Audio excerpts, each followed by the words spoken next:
to join us. I'd like to invite representatives of key organizations present to please come over to this side of the hall so that we can commence the procedure. We have in our midst here, gentlemen and ladies, Dr. Olorundare Pius Fadipe, who is the head of research and development at the Nigerian Data Protection Commission.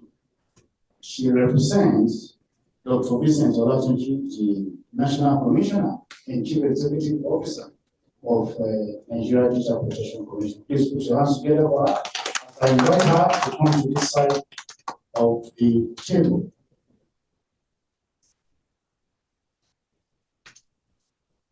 We have also in our midst the representative of the Executive Vice Chairman and CEO of the Nigerian Communications Commission, Engineer Yahya Abubakar, who is the head of our Broadcast International Monitoring Unit at the Commission.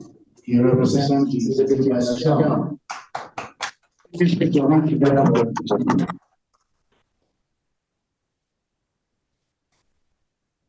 Also here is the Secretary, the Universal Service Provision Secretariat, an arm of the Commission.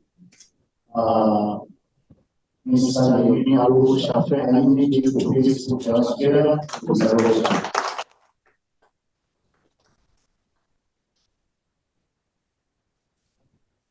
We have the representative of the DG of Small and Medium Enterprises Development Agency of Nigeria, Alhassan, who is Assistant Chief Enterprise Officer representing the DG of Small.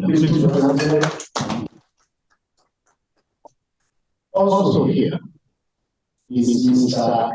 Yomi, who represents the British government. I don't want to say FCDO, the Foreign Commonwealth Development Office.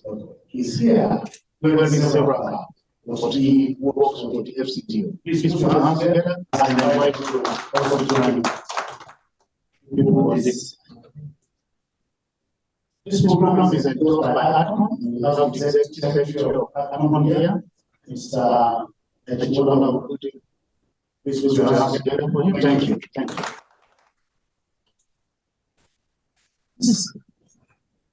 This program is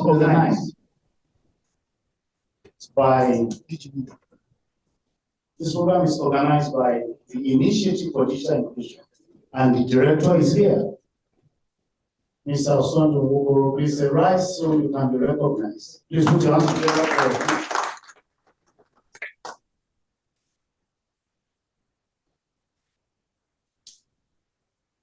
The Director General of NIDA is represented here by Mr. Lukman Lamid, who is the SA Technical to DG. Is he here? Yes, please. Thank you. Thank you. Please join your colleagues then. The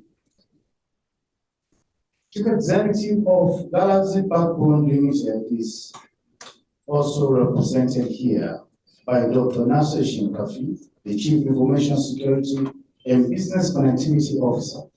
Yes, please over here. Thank you. Thank you so much. Gentlemen and ladies, I know that right here in the hall we have people from the Nigerian Communications Commission. We have also staff from Universal Service Provision Secretariat. We have people from NIDA, from Galaxy Backbone, from Sweden, from FCDO. Because we are behind time, please permit me to just recognize all of you and to welcome you here rather than ask that we take one by one introductory slides. I also have Engineer Moran Kijian, who is also an entrepreneur and CEO of a leading tech company in Nigeria. Please put your hands together for him. I have so many of my colleagues also from the Commission, as I have said. Gentlemen and ladies, we will try to move with speed and precision, given that we are already behind time. But permit me to just let you into the history of what we are doing. We all know that research is intrinsic to the development of the society, and where you have had studies conducted, it's just natural that we share such among ourselves to see how can also help the process of re-engineering that is taking place in our sector in Nigeria. In 2020, there was a conference, a similar conference, a technical conference that focused on fostering effective right-of-way administration, and of course, issuance of planning permits for masts and towers, which was also organized by IDI with the support of the UK government. The year after, we also had another technical conference that focused on bridging the digital divide for underserved and unserved communities, as well as people living with disabilities. That was also organized by the Initiative for Digital Inclusion, the organizers of this, and then of course sponsored by the UK government under the UK Prosperity Fund. This forum is also organized by the Initiative for Digital Inclusion with the support, again, of the UK government Foreign Commonwealth Development Office. And the focus is on sustainability of last mile connectivity providers, also targeting underserved and unserved areas in Nigeria. Like its precursors, this forum is a laudable indication of partnership that has existed between the British government and the Nigerian government. Now, this particular conference, which also is underpinned by a study, started with the gap analysis, and then, of course, migrated into some key studies on how beneficiaries may be able to improve on their processes, on their processes, and migrated therefore to teach even business models. And so its underlying principle is building capacity in such a way that we are able to reflect and consolidate the gains in the digital economy sector. If we look at the redefined priorities, presidential priorities of government under the current administration, we'll see how ICT runs the entire gamut. If we look at the blueprint of the Honorable Minister, that the Honorable Minister released in October last year, we will see how it connects with what we are doing. Now, each of the agencies in this sector also have strategies that connect with that particular activity. I mean, the streamlined strategy by the minister, which of course connects with the presidential director. The point I'm trying to make is for us to see how our gathering here is so consequential and seminal and important to the plan, to the vision of the Nigerian government in our sector. I had mentioned earlier that research is inescapable if we really want to advance development. And I was just reflecting on the strategy that was released by the Executive Vice Chairman of NCC, which also connects with that which has been released by the Honorable Minister, where of the vision is quite central that the EVC said unmistakably that whatever we have to do in the commission is not just going to connect with what the minister has done and what the president has said in his vision, but that it will be data-driven. I'm not going to take much of your time. I have just tried to set the tone for us to understand why we are here and why it is important for us to participate, particularly when we get to where specific things will be presented regarding what has emanated from this research that was carried out by IDI with the support of the British government. So I'm going to stop here and simply request that you listen to my colleague. We have co-anchored this over the years, right from 2020 when we had to do the first one online. Calling my colleague because he's been a very strategic partner. Mr. Ibrahim of FCDO will now come to give an introduction statement. Please put your hands together for me. Thank you.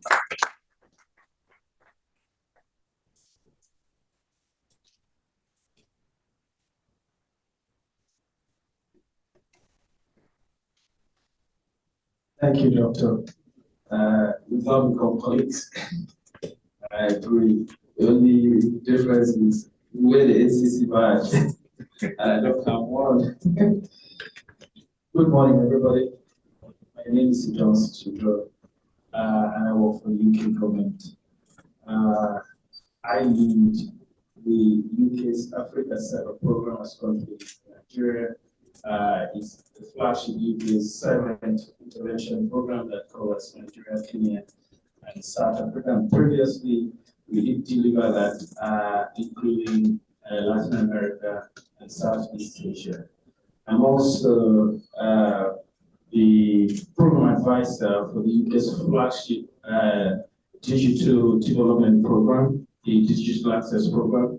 And the Digital Access Program is UK's flagship digital intervention program that also runs across Latin America, the Indo-Pacific, Southeast Asia, and of course in Africa as well.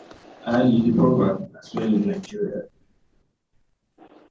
I have been invited to offer doctoral remarks, but I'm also conscious that as the representative of the UK government in the room, I will also be responsible for offering the opening remarks.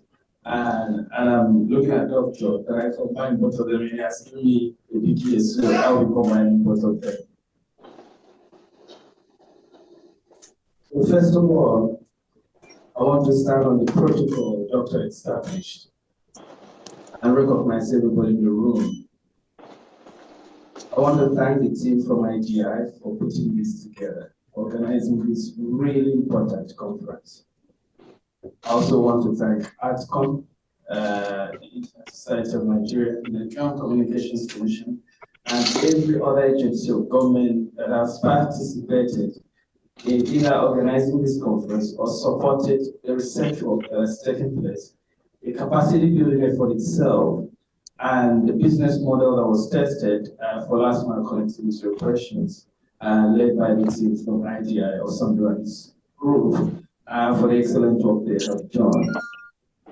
But having said that, the UK government continues to partner with a country like Nigeria on digital development. And people may wonder why. I heard the doctor when he read out a sequence of partnerships from years back, including on right of way and the rest of that. The truth is, digital technologies are now widely recognized as critical cross-cutting enablers and accelerators for the achievement of the Sustainable Development Goals. Because this is the case, the UK takes particular interest in digital.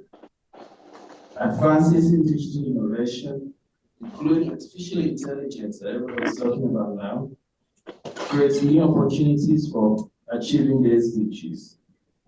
Last year, the UN said that 70% of the SDGs can directly benefit from digital technology. 70%. We're talking about 190 out of the 169 SDGs will directly benefit from digital technologies.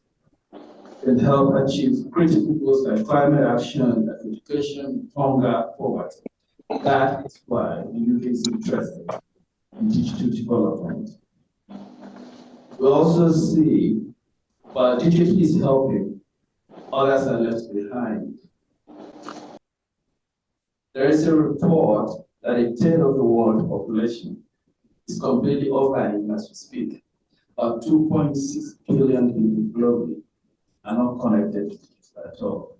That's concerning, while others are benefiting from these advances in technology. Others are not in it. So this lack of inclusive access to affordable, sustainable, last-mile connectivity, digital literacy, basic skills, locally relevant content, and other digital services. This divide, which is getting worse by the day, the divide that affects women and girls, people living with disabilities, marginalized communities on digital. This is the reason why the UK is interested and continues to partner with relevant stakeholders on digital development. Just last week, the UK launched its new digital development strategy. Just a statement to the world that we're here to stay and to partner. Why and what will it do? So let me just highlight that really briefly. The new UK digital development strategy, as a deliverable of the UK's white paper on international development, lays out clearly how the UK will continue to partner with developing countries or other countries of interest and partners around the world to help close the global digital divide, leverage digital technologies to accelerate the achievement of the SDGs, and ensure digital transformation is inclusive, responsible, and sustainable.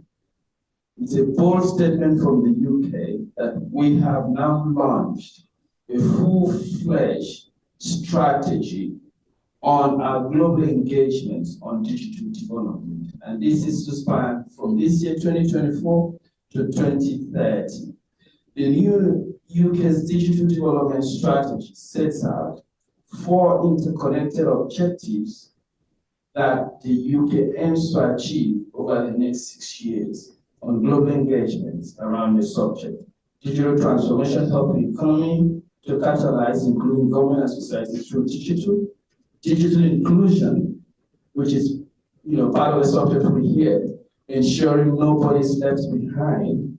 Digital responsibility, ensuring that digital space is safe, is secure, is resilient. And the 4th objective, digital sustainability, using digital to harness support for climate change and environmental. And we've narrowed this down to 4 priority areas as well.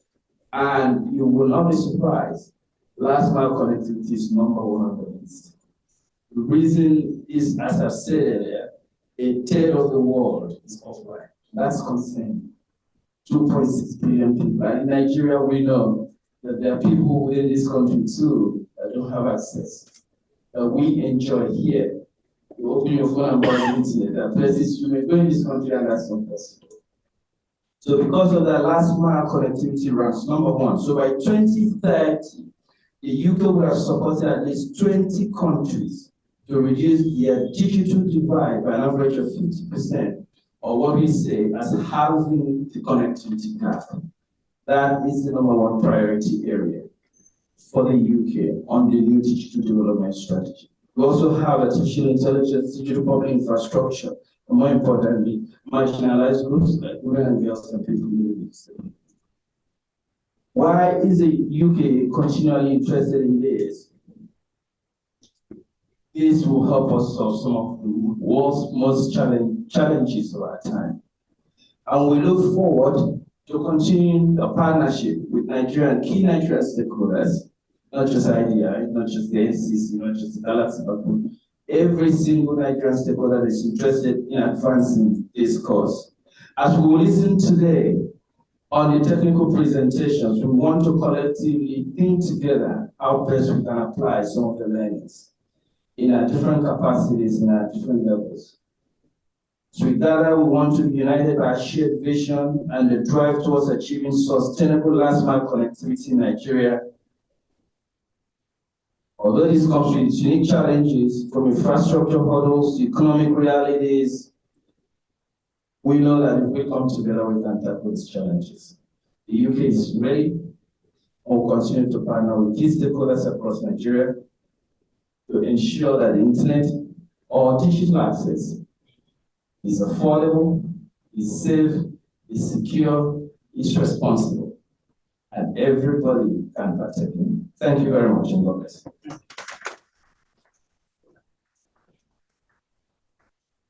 Thank you so much. Please, let's clap for Mr. Ojo. Thank you so much. You have listened to the British government, listen to why the government is taking the position it has taken concerning digital because of that gap. You heard the figures that Mr. Ojo rolled out. And when you look at it in the context of what we are also doing in Nigeria, from the point of view of the leadership that's been provided in the sector by the Honorable Minister and his colleagues in the agencies, we have a fantastic ally and partner in the British government. So thank you so much once again. I just like to also mention to us that the Internet Society of Nigeria is also here represented. CITAD from Kano, Center for Future Technology and Development. They're also represented here, and then of course, FANSWA, they're also here. These are, when you hear CITAD, FANSWA, these are very critical stakeholders that are engaged in the development projects, particularly in northern Nigeria. I know CITAD is in Kano, I know FANSWA, they're doing so much also in northern Nigeria. We welcome you here, and of course, you know that they're also part of the network of people who are also committed to having digital culture permit our space because, of course, the obvious benefits that are locked in here. I know that also in our midst here are last mile connectivity community network providers also here. We welcome all of you. It is my singular honor and privilege to invite the representative of the Executive Vice Chairman and CEO of NCC, Dr. Aminu Meda, who is here, ably represented by Engineer Yahya Abubakar, the head of Program Implementation Monitoring Unit of the Commission. Please let's hear the EBC NCC Secretary. Thank you.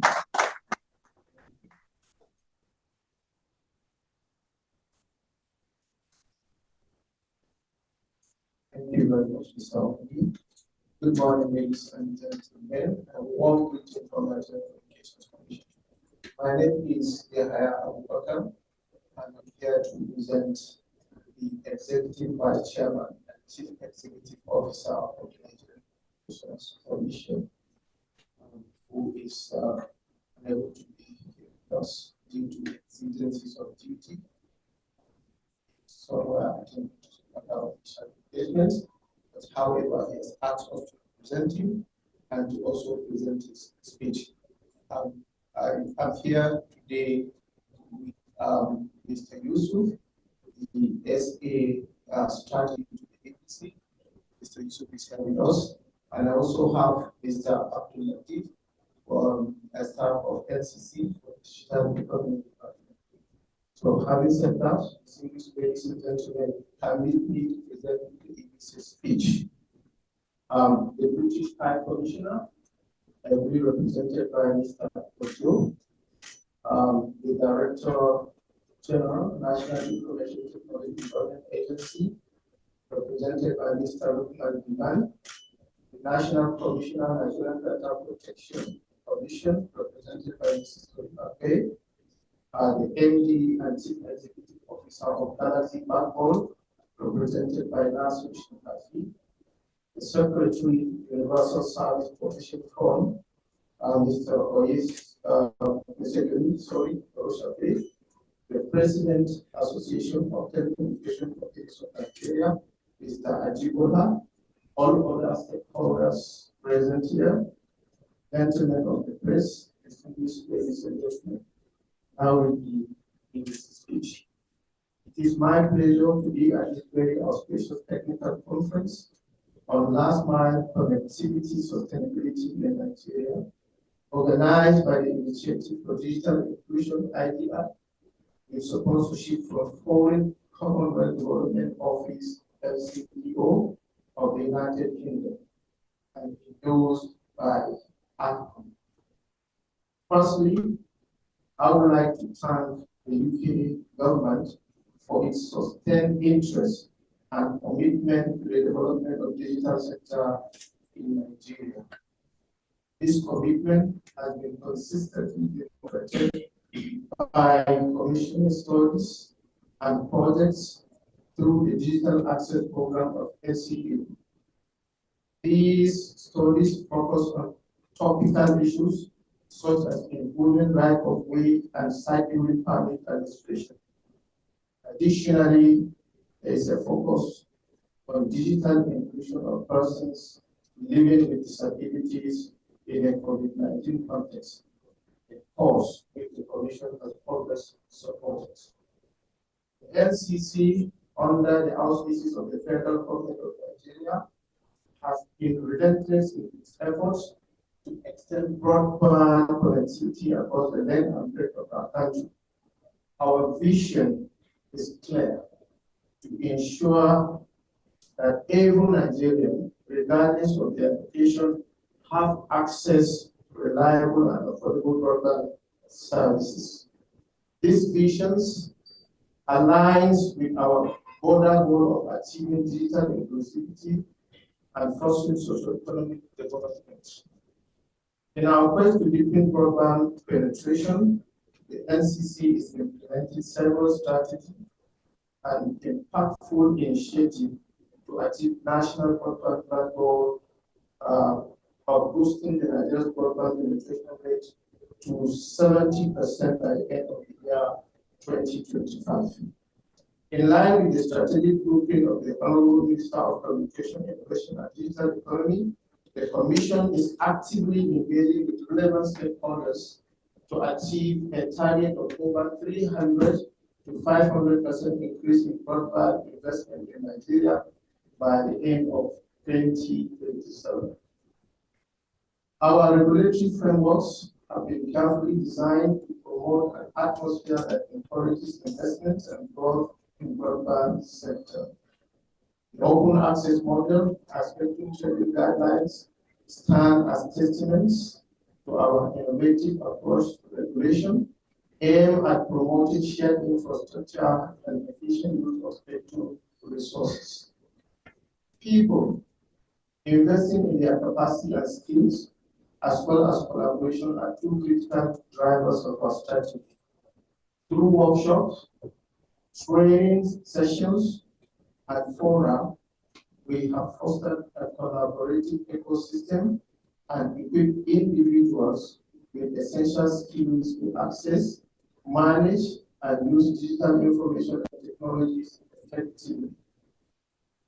Empowering people from various socioeconomic backgrounds to participate in digital economy,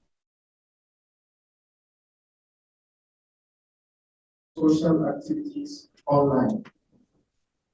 By improving digital literacy, communities become more inclusive and opportunities for employment and personal development are expanded, contributing to the overall reduction of digital divide and promoting demand for broadband infrastructure in unserved and underserved areas. Furthermore, the NCC has been proactive in exploring, testing various models for sustainable milestone connectivity in partnership with international organizations and local stakeholders. From liberating satellite technologies to adopting TV-wide spaces, we remain committed to finding effective solutions for universal broadband access. While discharging its regulatory mandate, the Commission has highlighted a number of these issues and is very pleased by the present study, which independently confirms our findings We commend IDI and the UK government for producing these blueprints, especially sustainable business model, which will serve as a very useful resource for existing and aspiring last mile connectivity providers in underserved areas. Today, as we delve into the findings from the project, capacity building and testing sustainable business model for last mile connectivity, we are headed by Initiative for Digital Inclusion with support of the UK government. We are presented with a unique opportunity. This project has offered us valuable insights and strategic recommendations, particularly through its comprehensive gap analysis, upskilling programs, and the development of sustainable business model toolkit for the last mile connectivity project. I also wish to emphasize the NCC's commitment to leveraging these insights to further our goals. The NCC is ready to collaborate and enhance enhancing policy frameworks, expanding capacity building initiatives, endorsing sustainable business models, and fostering public-private partnerships. Innovation remains at the heart of our efforts as we continue to explore new technologies and solutions to enhance broadband connectivity. In conclusion, the Nigerian Communications Commission reaffirmed its dedication to bridging the digital divide. We remain steadfast in our resolve to bring every corner of Nigeria within the sphere of connectivity. On behalf of the management and staff of NCC, I thank all stakeholders for the support offered to get us to this stage. We look forward to working with all stakeholders within the context of President Tinubu's renewed agenda, whose sectoral components have been remarkably streamlined by the Honorable Minister in the strategic blueprint unveiled in October 2020. Thank you for listening.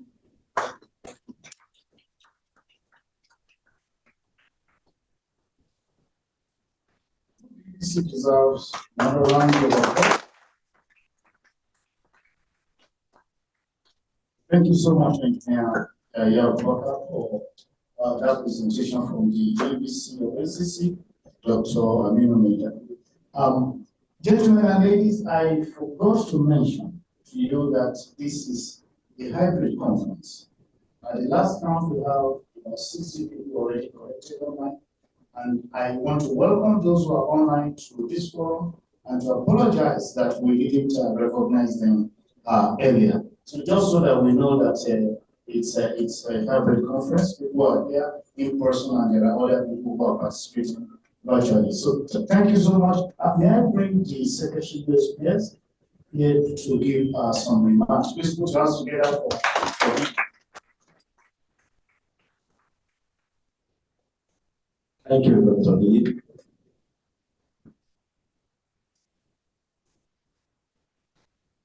Good morning, everybody.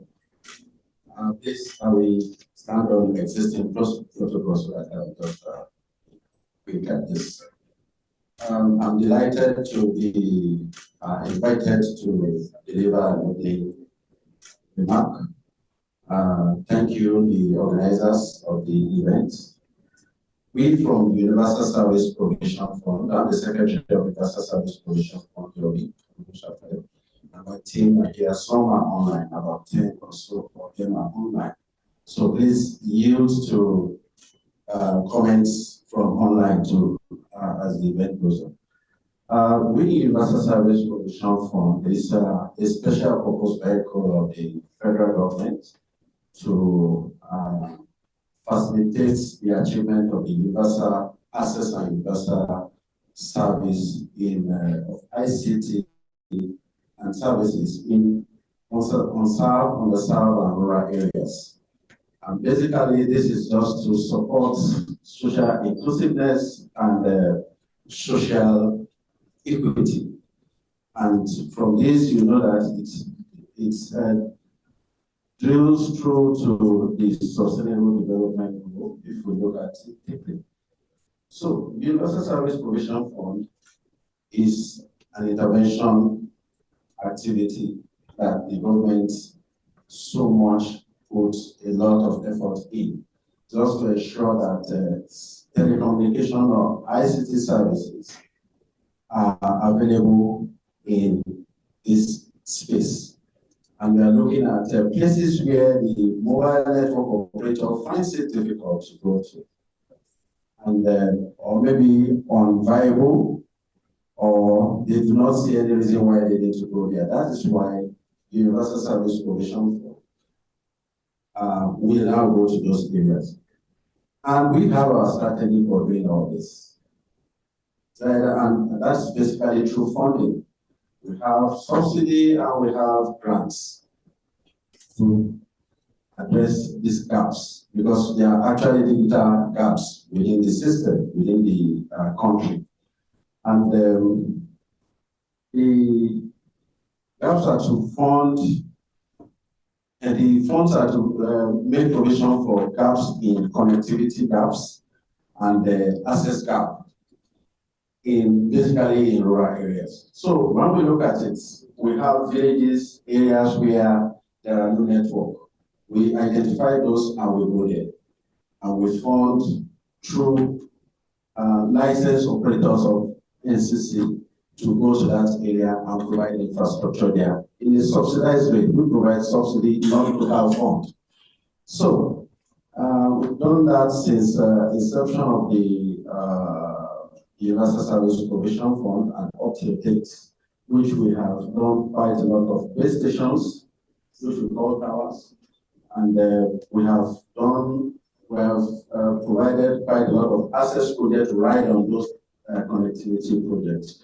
And the reason for this is just to ensure that we key into the 8 priority areas of the federal government and the strategic blueprint of the Ministry of Communication, Innovation, and Digital Economy. And we keyed in really into the 5 pillars of this. Now, let me just give you some statistics to show you that we really, in Universal Service Provision Fund, have identified those gaps. We have a population, according to Worldometer, of about 228 million. And most of this population are youthful population. Some of them are still in the rural areas.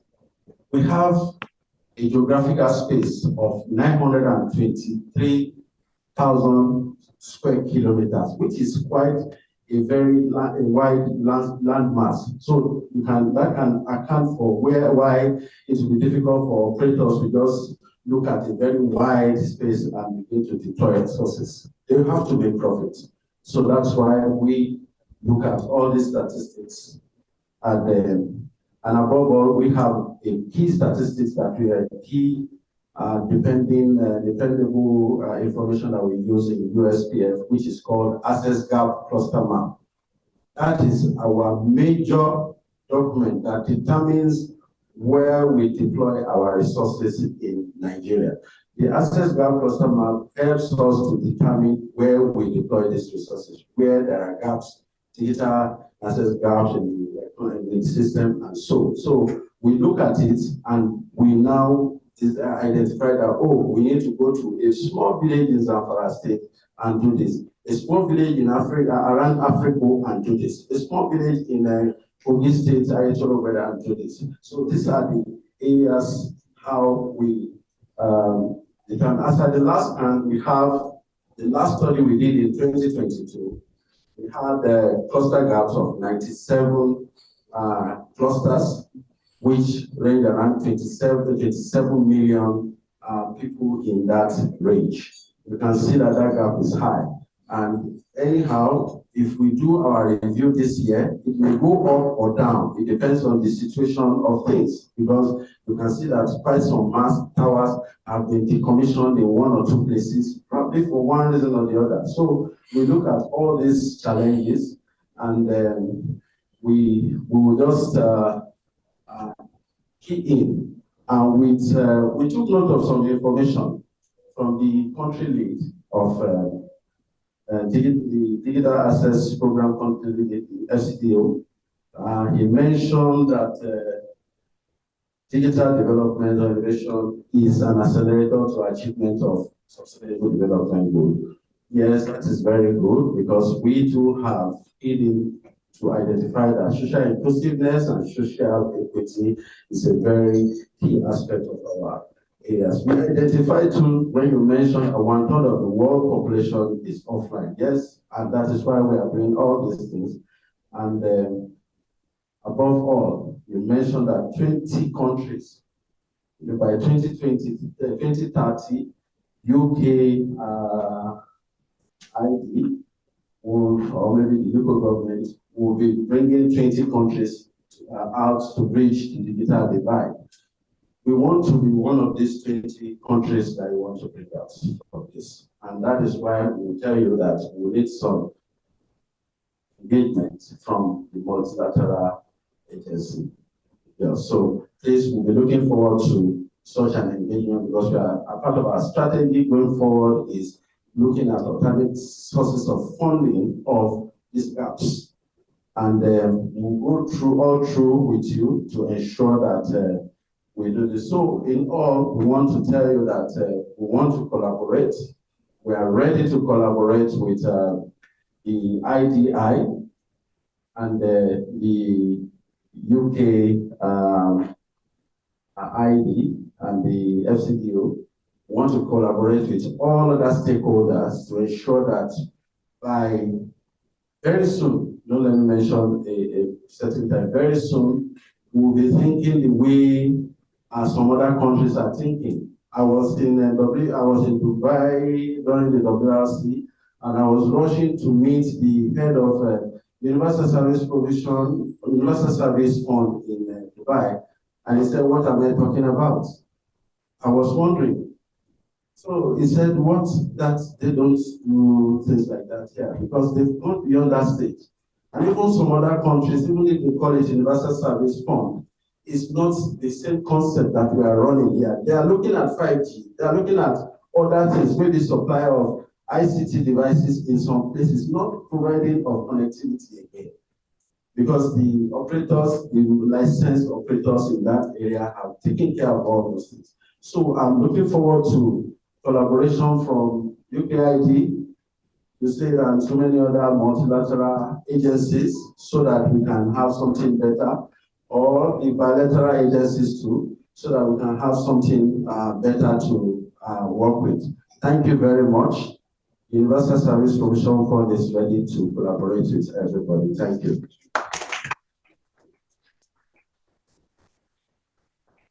Thank you so much, Secretary, Universal Service Provision Secretariat, Mr. Arowosafe. Thank you so much. Let's give another round of applause. Gentlemen and ladies, we will also take messages, remarks from others, and I will start from the lady who indeed have not been comfortable with the way she's sitting, the configuration of the table. I thought that we'll put her in the middle to make her feel more secure. All right, so put your hands together for the representative of the National Commissioner for Nigerian Data Protection Commission. Thank you. Please put your hands together once more for her. Thank you.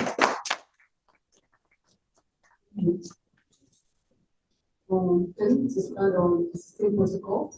My name is Dr. Ebuka. I'm representing Dr. Vincent Olafiji, the National Commissioner and CEO and Nigerian Data Protection Commission. He says his apologies is not yet. It is commendable the work IDI is doing alongside their partners. Digital access and inclusion in the current ecosystem is very critical and very important discourse. In an era where digital transformation is happening in many aspects of our life, even if you go to the rural areas, without access to the phone, you are going online. You've got data. So your grandmother in the village is going digital, which is doing WhatsApp call to you. And the digital access and inclusion comes the need for data protection because digital economy is data driven, meaning that it involves a lot of data that needs to be secured. On our part at NDPC, the Nigeria Data Protection Commission, we are committed to ensuring the protection and privacy of personal data, to ensure that the rights of citizens are well protected. How do we do that? We have our NDP Act 2023 that was signed by the President. And what it does is that to ensure the data protection and privacy of every Nigerian. It means that when you go online, your data is online. That is your personal data. And what's the personal data? Those are things that can be used to identify you, like your name, your BVN, your name, your email, your phone number, etc. And how do we do this? We ensure that your data controllers and data processors, we ensure that they comply with the NDP Act 2023. So what we do basically is to ensure that when your personal data are online, we ensure that it is well protected by what? By educating the citizens. And by ensuring that the data is well secured. So in essence, in the era of data inclusion and access, the importance of data security online is very, very key. And that is what we do as NDPC. We assure IDI and partners of our continual support and collaboration. Thank you. Thank you so much, Dr. Ayaswadipe, who representing the National Commissioner for Data Protection. At this point, we'll just take a short break so the people on this side can take a photograph. One or two persons have to leave to join another meeting so that we're able to capture this piece. Stepper, the photographer will organize you. As soon as we do that, we'll permit the Secretary USPS to go for the other meeting where some of our leaders are waiting already. We'll do this quickly. I know that we're in Lent and we're in Ramadan. Even for those who are fasting, we still have till the weekend before we will stop. That's for the Christians. And then for our brothers and sisters who are Muslims, we know that it's still longer. However, there's provision for tea for those who may not be involved in any spiritual exercise of that nature. And so I invite you, if you are supposed to having a tea break, please just proceed and take that as we continue. We will not be able to set aside any time for tea break because we started pretty much late. Thank you so much. Just go ahead, please. Hold on, please.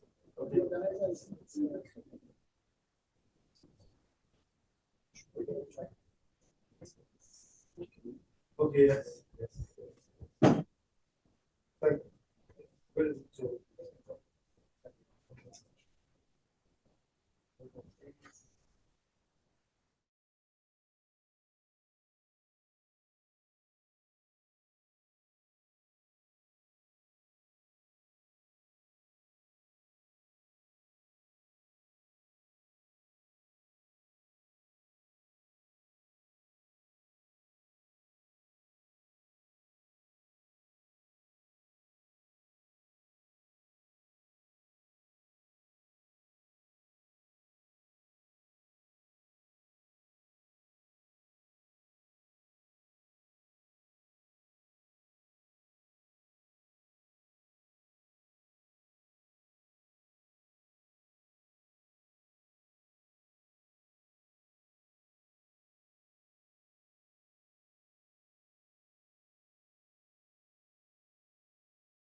Representative of Galaxy Bubble. Thank you. Galaxy Bubble. Thank you. Thank you very much for permitting me, Mr. The organizer, to stand on already established protocol. I'm here to represent the MD of LSD backbone. It's unavoidably not obviously due to exigencies of duty. I have listened very carefully to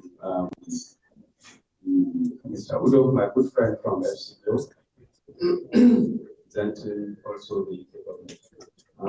What he mentioned about 1/3 of the global population, about 2.something billion people, actually completely disconnected is very worrying.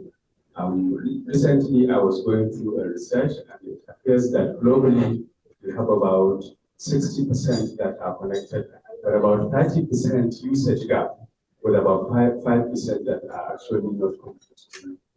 I mean, at the global stage.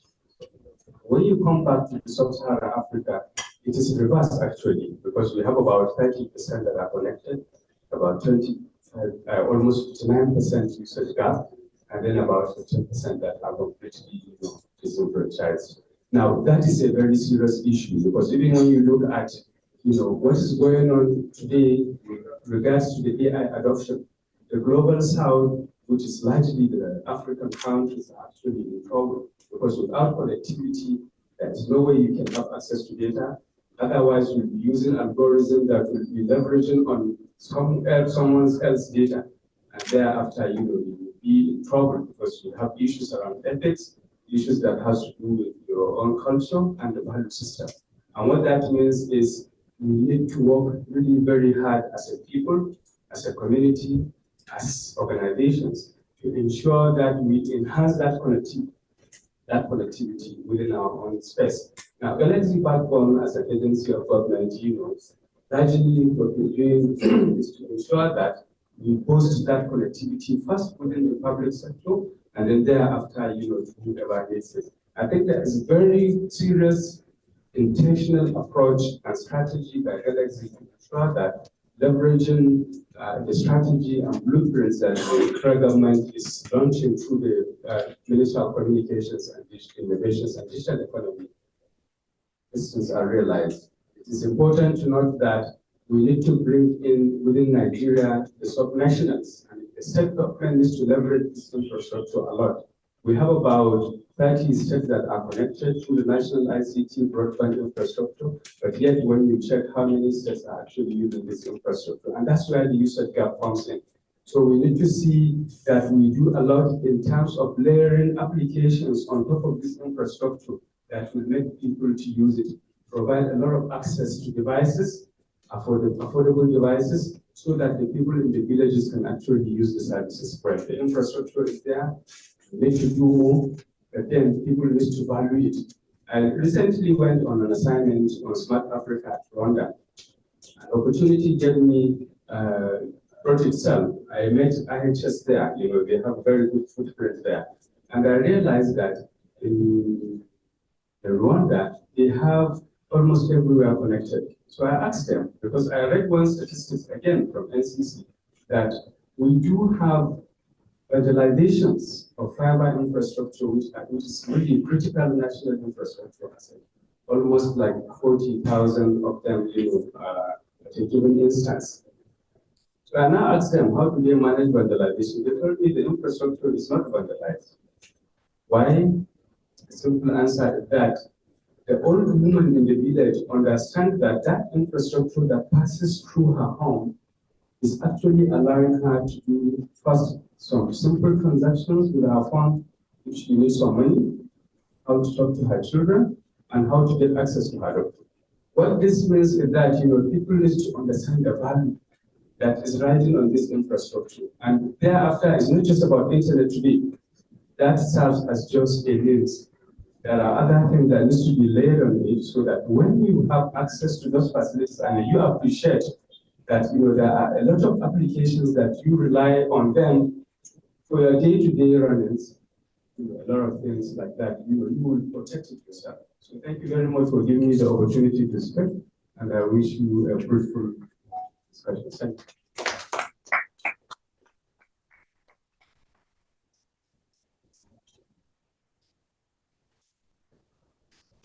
Thank you so much. Please That's the representative of the CEO of Galaxy Bank. Please put your hands together.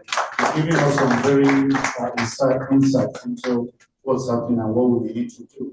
I'm told that Mr. Chidi Charles, CEO of Kindness, is here. Is he around? Oh, okay. All right. Please put your hands together for Mr. Charles. And we have the representative of DG Smena. Just a minute. And then we run this quickly so that we can go into that main presentation. Please put your hands together for. Thank you very much. Good morning, ladies and gentlemen. I'm very pleased to represent the DG Sweden. Is Charles Olden, who would have liked to be here, but actually he couldn't make it. Decided to send me to represent him. Both the agencies decided to send me to represent the DG. The presentation, sorry, I want to say, I'm very delighted actually. So the presentation of this, the outcome of the capacity building and testing business plan for sustainability, for sustainable land, last line connectivity in underserved and unserved areas in Nigeria. We focused on skills internet service provider. I want to recommend the actual procedures and the initiatives. Actually, I am from the small and medium enterprises development side, so not too much on the digital aspect of it. So, but I'm delighted that the presentation will create awareness of the continuing effort towards the digital community and program penetration policy of government in the rural areas, and also demonstrate the strategy of a relationship between the federal government, the government of the United Kingdom, and the stakeholders for national development. Like I said, I have moved from the SME sector, but the initiative will actually facilitate, or it will move a lot from our own side, in that we all know that the SME, that is the small and medium enterprises sub-sector of the economy, is a critical sub-sector. The critical sector, it accounts for a majority of enterprises in Nigeria and also accounts for the highest number of jobs created in the economy. The most recent SME survey of 2020 reveals that there are 39.6 SMEs employing 62.5 million persons. That is 8.2% of labor force, and contributing to 46.31% and 6.21% to nominal GDP and export related. So if the SMEs are going to be actually impacted with the digitalized facilities or infrastructure, it will go a long way supporting the economy, the Nigerian economy. So ladies and gentlemen, as we look forward to a robust presentation, we should also be reminded of the power of SMEs when actually supported with enabling environment. It goes a long way in supporting the country's economies. Thank you very much. Thank you so much. Thank you. Yeah, so we'll just have one of our colleagues here to also to speak. As soon as he's done, we will take this engineer Olorundare is here, the president of ISOC. So once we take it, we will go straight into this presentation. It's not something that we should miss at all. So we'll be done quickly with this preliminary so that we can go into that main presentation. Please come over, sir. Thank you. Put your hands together for me.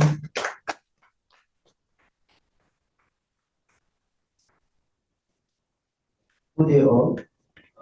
My name is Kunle. I'm here to represent my DG. Abdullah, DG leader. So it's not here. It's probably on his way.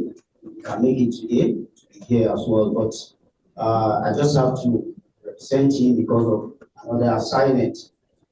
The study by, and I will stand on the existing protocol anyway. The study by Initiative for Digital Inclusion sponsored by SDO is highly commendable. It's highly commendable, especially in the area of the gap analysis, the upskilling, and the business model. The business model aspect of it is actually very important for the country because we have to actually serve the unserved and serve community. I can tell you that, as you know, NIDA is established to regulate IT for the entire sector.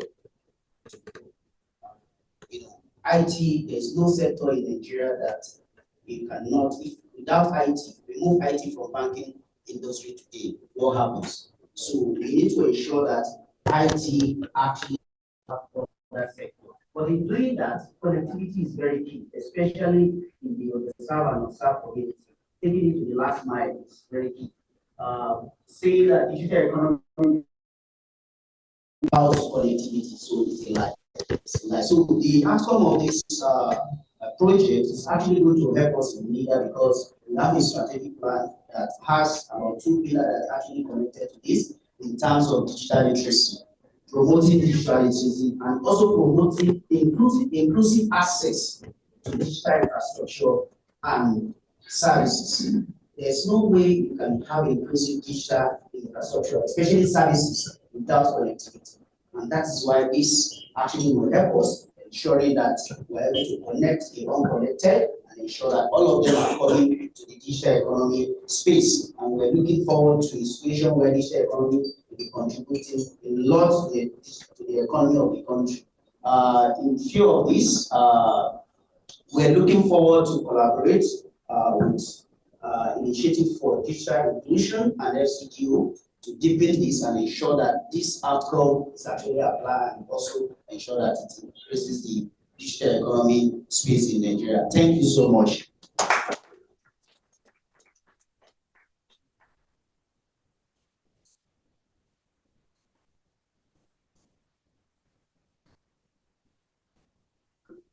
Thank you so much. I need us to take the ISOC president last. So just before we will take Executive Secretary of the ATCOM, Mr. Ajibola Olude, who is also one of the stakeholders. Please put your hands together for him. Just a few minutes.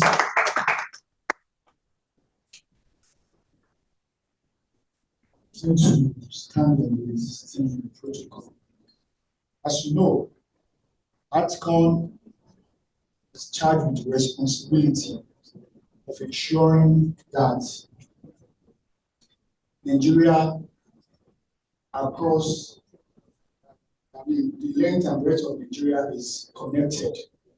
And this we've been doing for the last 30 years and will continue to do it. And the one thing we discovered is that while we have some of our members here is that we can adopt this study because many of them don't want to go to rural area, but with the study we want to believe that many of them by adopting it will take services to unserved and underserved areas of our country. And what we also see from this study is that it will create rural entrepreneurship drive, in rural areas. It's going to create jobs and it's going to do a whole lot.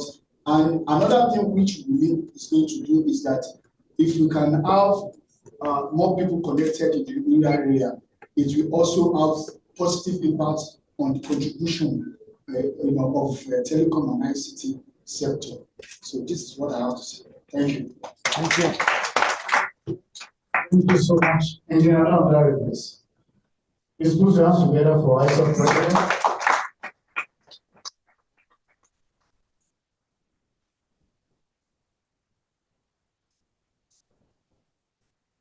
Thank you very much. Please continue to stand on the existing protocol. And like the director said, my name is Engineer Kunle Olorundare, the servant, who is the president of ISOC Nigeria. And for us, I think this is one of the projects that that is very dear to us. Why I'm saying that is because of the mission of the Internet Society Nigeria chapter. Internet Society Nigeria chapter believes that everybody should be connected, and the internet should be resilient, should be open and secure. And we believe that if we have the underserved and unserved areas in Nigeria said, that is going to bring, the broadband that we all yearn for to all the rural dwellers. And as a matter of fact, one thing that is going to be a takeaway for us in this project is the fact that, okay, now that we have a project that have been concluded, and today we're going to be discussing the recommendations that were organically, that's what I love, that were organically, deducted from the project carried out. I think this is something we really need to clap for IDI for. We have the recommendations. My question is going to be, okay, what's going to be the next step? Because for us, I think this is going to contribute to, the servicing of the last mile. And there's something that is very dear to us in Internet Society Nigeria chapter, and that is a community network. I believe that we'll be able to elicit some of these recommendations to serve as a way forward for community network. And I want to appreciate all the stakeholders that are ably present here, from the regulators and the other stakeholders.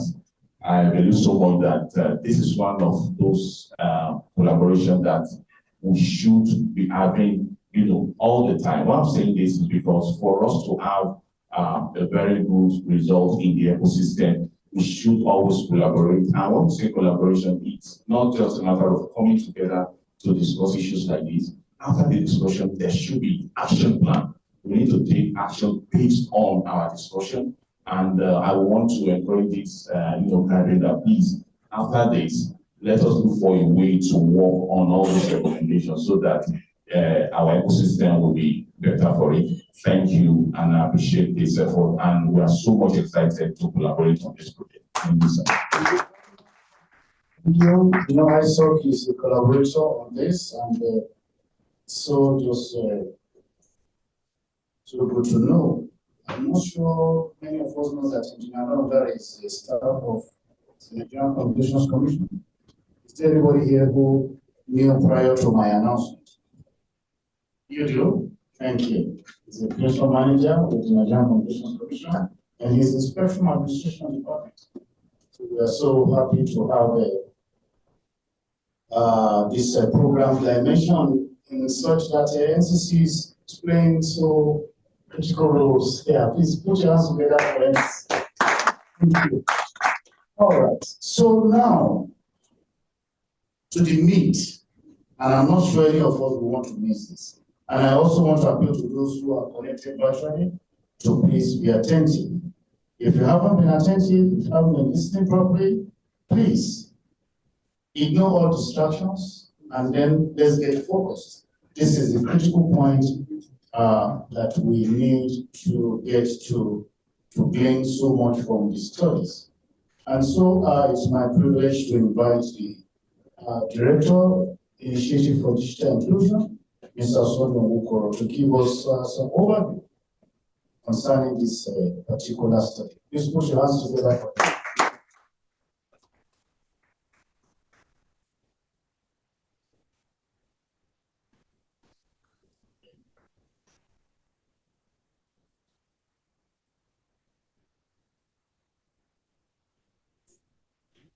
Good afternoon. Good morning. Good morning. Thank you for having me. Also, thank you for being patient so much with us to try to respect your sensibilities around time and still provide value. Yes. So this project is titled, we're going to have 3 presentations. I'll take one on project overview and then the review of the needs analysis, needs assessment gap analysis. A colleague of mine, Dr. Auwal Tata, will take a second presentation on the business model that's been developed. And then this business model was tested for a 6-month period in a live environment in Kafanchan, Fanson Foundation Community Network. And the results of that testbed will be discussed by the one who did the testbed and the analysis, Ebuka. So I'll just quickly proceed. This is the scope of the presentation. So the project background, I will assume we also can read, so to make it faster, I'll just gloss over quite a few things. We've talked so much about the DAP and the FCDO's linkages with IDI for this project. Simply, it's really about saying here that the project emphasizes, seeks to align with the aspirations of the digital economy policy and broadband policy of Nigeria. The project recognizes the importance of last mile connectivity providers in unserved and underserved areas, and also acknowledges concerns that around sustainability of these service providers. And the key question you'll find on the left, on the right of the slide here, is the operating environment conducive for sustainability of these ISPs in unserved and unserved areas. We're not reflecting the spectralness and the smiles, and we're talking about small operators in unserved and unserved areas. Is the operating environment conducive? If not, what can be done, or what should be done to imbue sustainability in that space?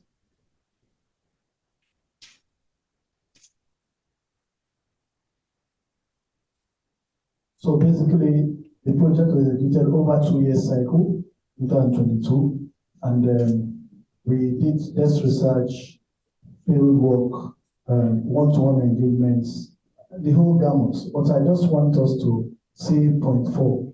We engaged, point 3, we engaged across. We engaged the regulators, we engaged communication industry associations, consumer associations, development associations, even community chiefs in getting information, academia and entrepreneurs. And we ensure that the consultants we used and the partners we use have extensive experience in pedagogy, because this program also involved teaching at some point, and business modeling, etc., etc. And we had to choose Fanson Foundation for the testbed. An organization has been running since 2006 that has experience in these matters.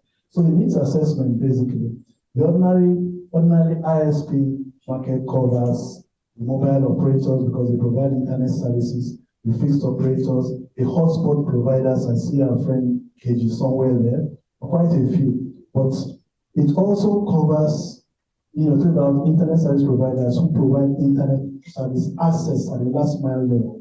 It also covers business centers, cyber cafes, community networks. That is one area that nobody is talking about. The commission, the regulators seem not to have. And they, like Smedan said, they have a role to play, can play a key role in stimulating development in rural areas. But the key thing here is that they tend to buy capacity bandwidth from bigger ISPs, and that's a problem somewhere we'll demonstrate. So the market overview broadly is this, as you see here. As of December 2023, information from the NCC website, you have about 103 million internet connections in Nigeria. 95% of these are mobile networks. Subscribers connected through traditional ISPs are 563 out of 166 million, 560,000. Out of over 1,000 ISP licenses issued, you have just 115 active. Now, in a country of the size, geographical size of Nigeria, and population of Nigeria, over 200 million, you have just 2,300 access points, grossly inadequate, demonstrates market imbalance. Now, out of these, 7 service providers have over half of the access points. And these service providers are in Lagos, Ibadan, Lagos, Abuja, Port Harcourt, Kano. So it's inequitable. Fundamentally, there's no data available in the NCC or anywhere for last mile internet resellers. So that's a point, a learning point from the friends of the commission. Please seek your references on the sites is blank on this, and it's a key segment. So these are observations from market overview observations. I've said the largest ISPs are in the north or in the higher places, revenue-driven commercial places. The northern states generally have much poorer internet coverage. There is an obvious coverage and service imbalance across. And number 4 is what I've been highlighting here.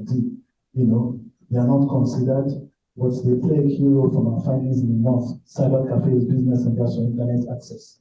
And there should be some kind of information about them. So basically, these observations portrays the need to focus, the project focus, which is what to do about last mile connectivity and sustainability challenges they are facing. So our friend from Sweden, this is very relevant information, point 1.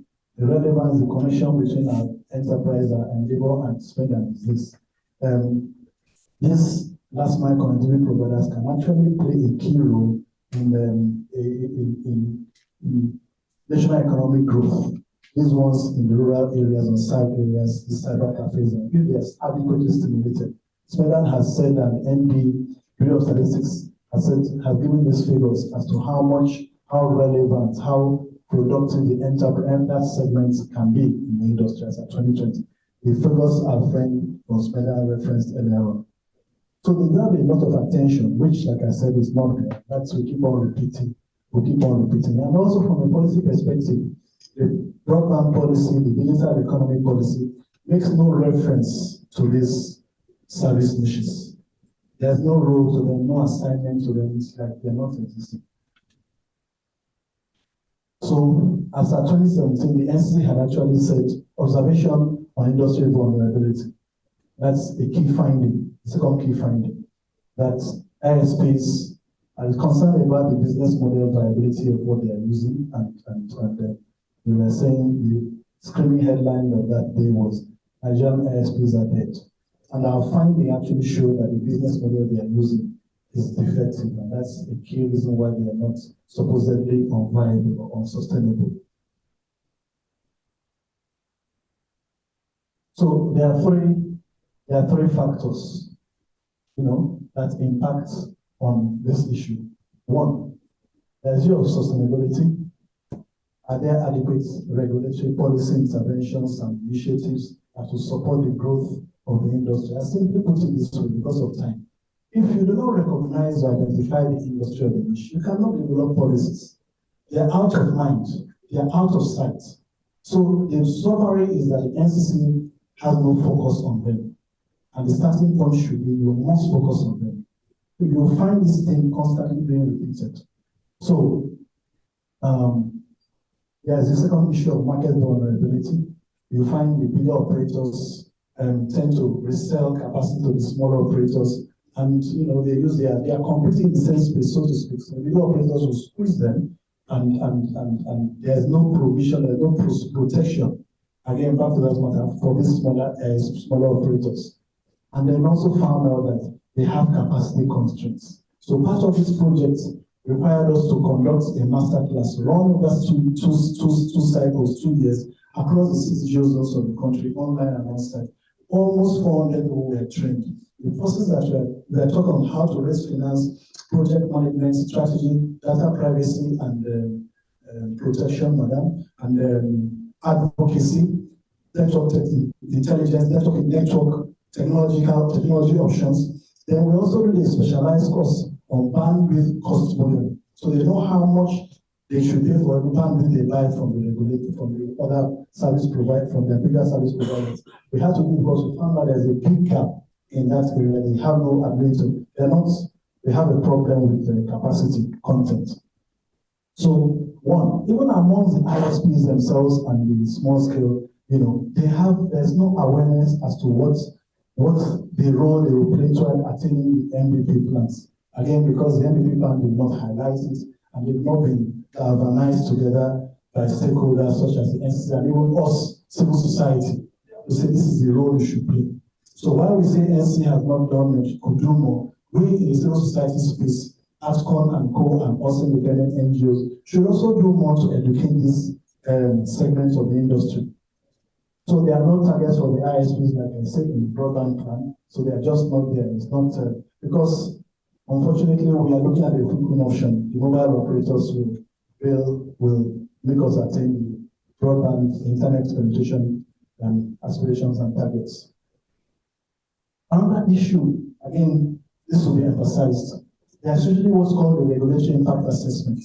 So we did not see that before interventions are by the government or regulator, they consider the interests of these small-scale operators. So you have Starlink that came on board. Starlink came on board and supposed to help to attain the MPPP targets. But Starlink, did you do a linkage between the impact of Starlink's operations on the small-scale service providers in the locations there? How will Starlink affect positively or impact or negatively? I do not see evidence anywhere. Because of this research that such impact analysis was undertaken by NCC. Again, there is no regulatory support for them, and it's just there. I don't want to repeat myself. This is a very interesting one. So I wish our friends from USPF, the reference will always be about affordability, and then affordability. But there's something, and then there's a number of affordability schemes that are in place. But there's something I always believe that we missed, and it's really about incentivization of consumption to stimulate usage. So affordability is one thing. Then you have to stimulate the usage. Affordability will say it's 5,000, MTN, bring down your prices, etc. How do you stimulate the usage? It's not just by reducing the prices. What can be done? What should be done to stimulate usage? Our recommendation is that our observation is a big barrier that needs to be addressed. Because this small operator appeal to the grassroots, and you can do quite a few things. You can say, okay, let's offer hotspots in certain standards around and across. So the Universal Service Solution Fund can do quite a bit in this space. Because of time, I don't, but we'll have all this information will be public domain. My other colleagues have to do, and I'm trying to spare for time. So you can just read through what it is there while you can digest it. The second point. So this again is it. Our friends who are into the development space will know the role community networks play. Dr. Walu will explain the concept of community networks later. Community networks play in service delivery on served and unserved areas. And but here in Nigeria, if you want to operate as a community network and you want to operate legally, you have to go get a license from NCC, internet license that costs 500,000 naira. So a man or somebody in Kawa Namoda or so, it doesn't work. It will not work for him. These are social enterprise. These are social development-based initiatives. So there's no policy, there's no license category, there's nothing on that score. And of course, there's funding challenges. Our friends will talk about that later. And then innovative technologies are not being given adequate support. ISPs are struggling. They are running with unlicensed spectrum, and there are issues around that. Efforts to bring more contemporary initiatives. One of us made reference to TV-wide spaces. I am aware that there's been a policy on TV-wide spaces that has been in the Ministry of Communications and Frequency Management Council for the past 6 years. It's not been approved. And so that brings up to the next statement here, which is quite dramatic, but it's just it as it is. Technology evolution is leaving the ISPs behind. Because regulation, like I said, is not providing support. the environment, policy, systemic environment is not supportive of them. And then back to market issue, market structure, the MNOs are mega ISPs, and they have collapsed the business case of the smaller ISPs. We know that. Let's not scroll over, let's just, So there's need for the NC to urgently consider setting a floor price for small-scale ISPs generally, and where they cannot go beyond, to manage competition and to address margin squeeze.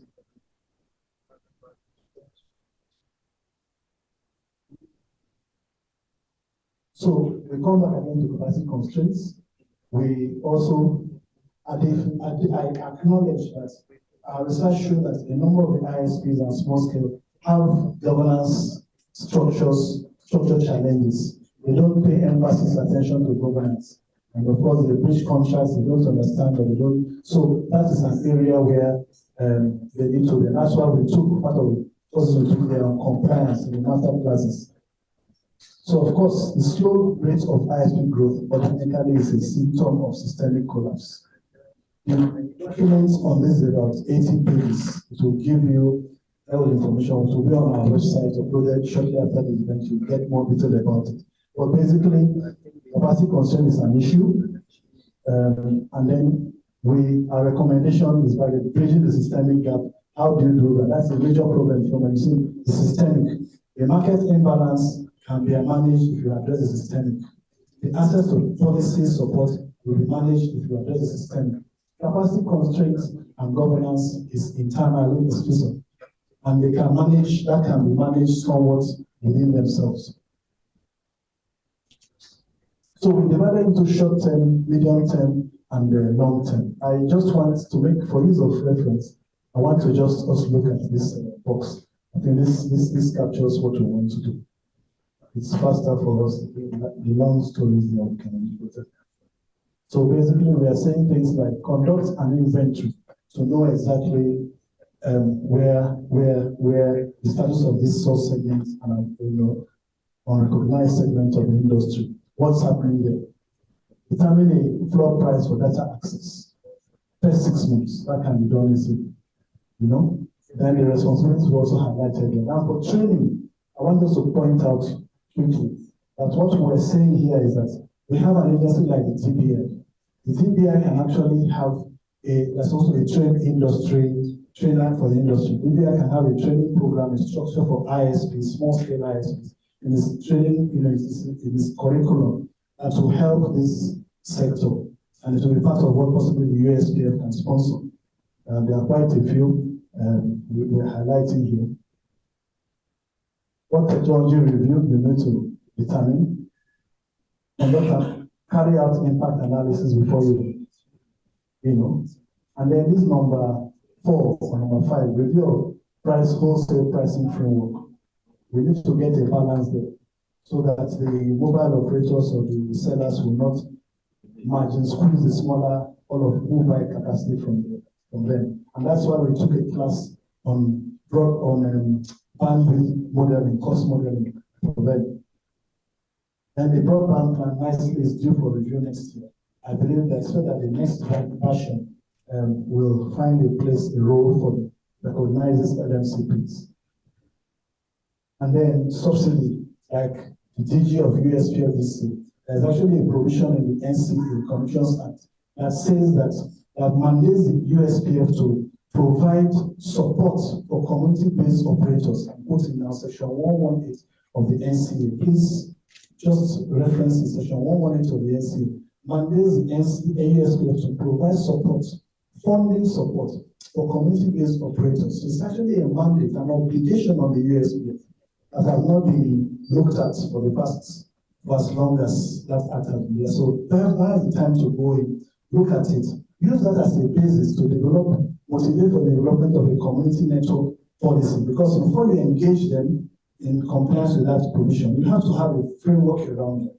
So you have to motivate for the commission to have a policy and a licensing structure that accommodates the community network. And that's what we have around the class licenses. The class licenses that we pay some token 10,000 or 50,000 naira, and they just carry on. Something as simple as that, that people in the rural areas can manage.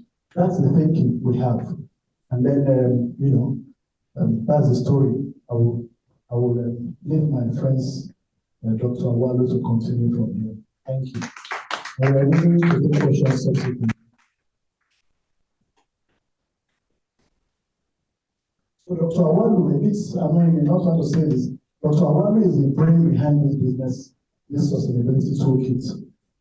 Dr. Auwal, because what is due is due. Dr. Auwal works at the BUK, but he's virtually finished a PhD at American University Yoga of Nigeria Yoga. And the PhD topic is around this issue. So you are talking to somebody who has this in his stomach, and you give so much to give. Thank you, Doctor. Thank you very much. I still, just like everybody else, I stand on the existing protocol. Let's just delve into this. As a bit of a background, we know that internet services are usually provided by MNOs, that's the main network operators, mobile network operators, and they normally service places where they can afford it. They are market-oriented services where only people that can actually afford their services. And one of the researches that we got to do was realize that for each cell site, to be able to break even, for each cell site, you need a minimum of 3,000 active subscribers. Now, in low-income communities and rural communities, it's almost impossible for you to get that. So that is the part of the things that we realize here. Now, the approach that we are looking at is we're taking the interpretivist approach where some of our biases do come in trying to interpret what we see in the field. And we did some literature reviews, and we looked at some successful community networks in Africa, which we looked at Bosco, Uganda, and we looked at Uganda in Kenya. And we also looked at some proposed business sustainability models that are available in the research world. And based on that, we were able to get some insight. And using that insight, we now picked up Alexander Oswaldo's business model canvas. And then we started filling it up. And that was how we were able to come up with the business model toolkit. So let's move on. We're not going to waste so much time on this. Basically, we know community networks and last mile connectivity providers, they share similar traits because they serve similar people. They are all trying to serve people that have low income. So they are the people that we call the underserved and the unserved communities. So like the challenges that they face, they have problems with pricing, they have problems with human capacity, they have a problem with network infrastructure, and we have problem with managing operating costs. And one of the problems that we had during the research was any of these last mile connectivity providers that we approached were not too eager to talk about their business model. Of course, they are trying to guard their business traits. Their business, they are treated as a business secret. So we had that particular challenge. Now, having it in mind that community networks and last mile connectivity providers have similarities, we now operate community networks and we realized that they were much more willing to give us some of those secrets behind the way they operate. And that was the reason why we decided to adopt that offer, community networks, and at the same time also, it's very easy for you to scale up whatever results you get from community networks and apply it onto last mile connectivity providers. And a bit of a context, when we talk about sustainability, we're just looking at definition of, we try to look at the sustainability in terms of the context here, and for the purpose of this exercise, we say sustainability will be defined not in terms of profitability, but within the context of continued provision of services. So what we are looking at is not, we are not looking at making profit, we are rather looking at how do you make enough money to sustain the business. That's just it. Now, here, these are some of the literatures that we consulted, and we moved on to, in particular, we worked with this particular model. This particular model was developed by myself during my, because of this PhD, and we tried to explain the fact that for there to be sustainability of community networks, by and large, last mile connectivity provision, there has to be some, it's participation. It relies solely on participation. And what are those things that participation is what are those things that the participation is bound to bring about? It brings about sustainable infrastructure, sustainable stakeholder support, and sustainable funding. Perhaps maybe if I go further, you get to understand what I mean by all of this, because we had to expand this particular, this is something that came from the research. Now, we pick this up and we now apply the knowledge that we gained from some existing community networks that have been operated, and we look at how we can actually contextualize it to what we are trying to achieve. So now, for instance, we looked at Bosco, Uganda. Bosco is a community network in Uganda, and they started operating. In fact, it's one of the first community networks, first generation community networks that we have in Africa, and it's actually a very successful one. And it's run by an NGO, and we keep on expanding. At the moment, at the point of this research, they had 60 ICT centers and energy sites scattered all over Uganda. So you can see it's actually a very, very successful community network. And they provide all of these ICT services just to serve their communities. And they kept on, and one of the things that we realized during our study was they started with just some minimal skeletal services, and they started looking at what the community needs are. As they were studying and getting insight from the community needs, they were adding up additional services, and that was why they were able to get as much of these services running. And their governance, they have their governance. In summary, they have this kind of volunteerism.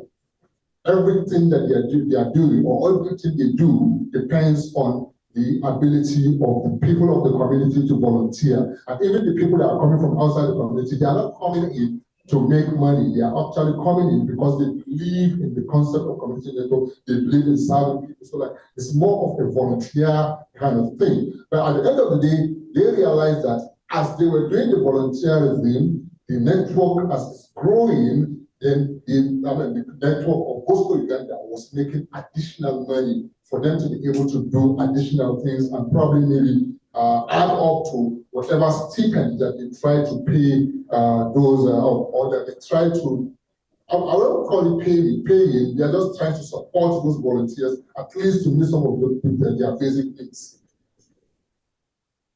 And Jonapanda, again, also is in Kenya, and all of those things that we've talked about in terms of what Bosco Uganda does, Jonapanda also was doing it. And one of the things that Jonapanda was doing was, okay, Jonapanda is actually in a community called Keberia.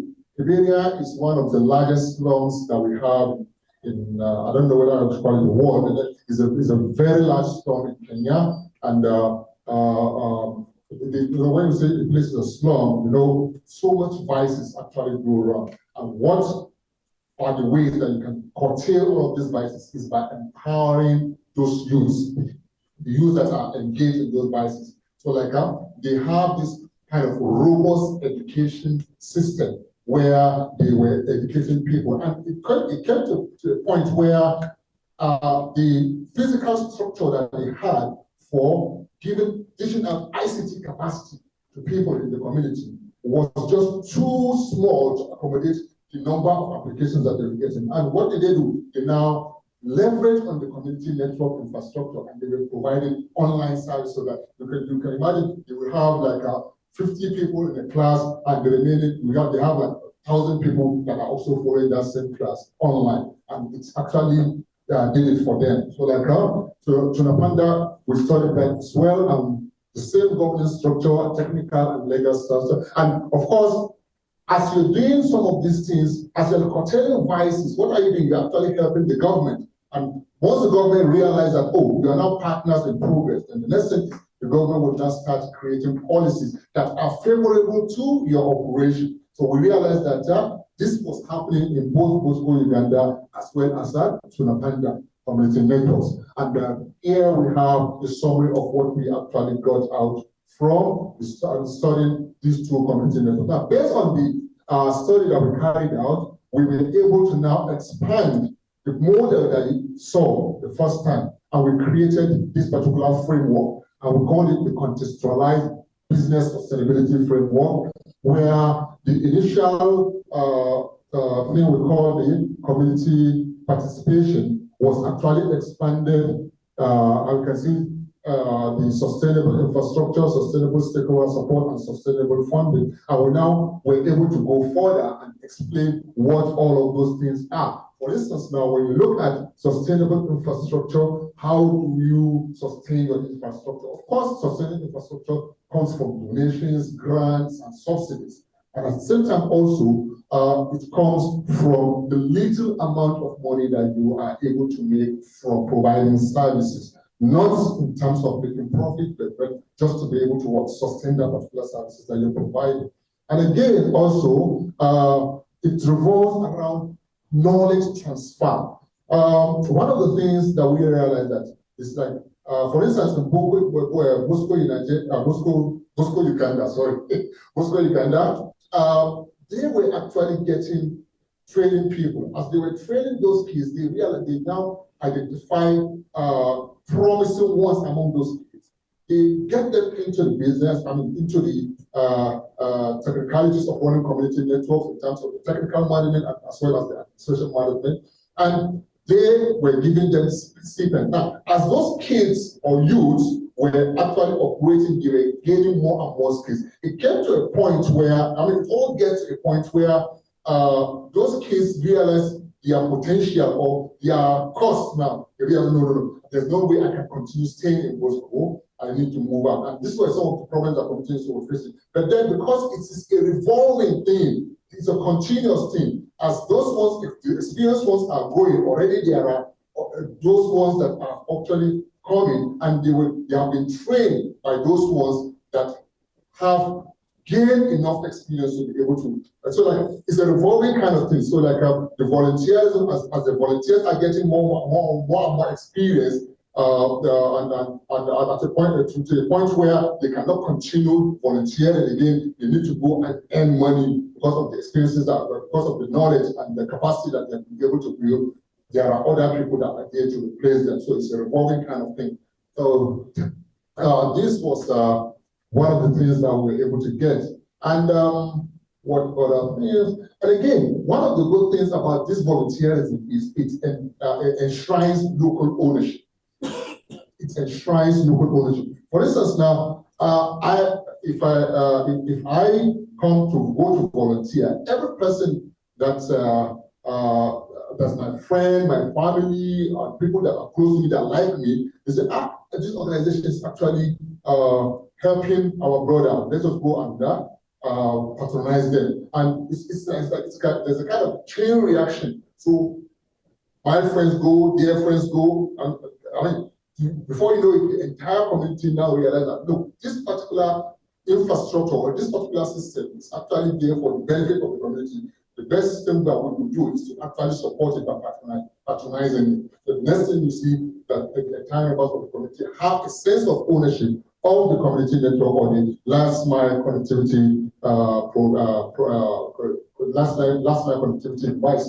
So like what else? Let's move on.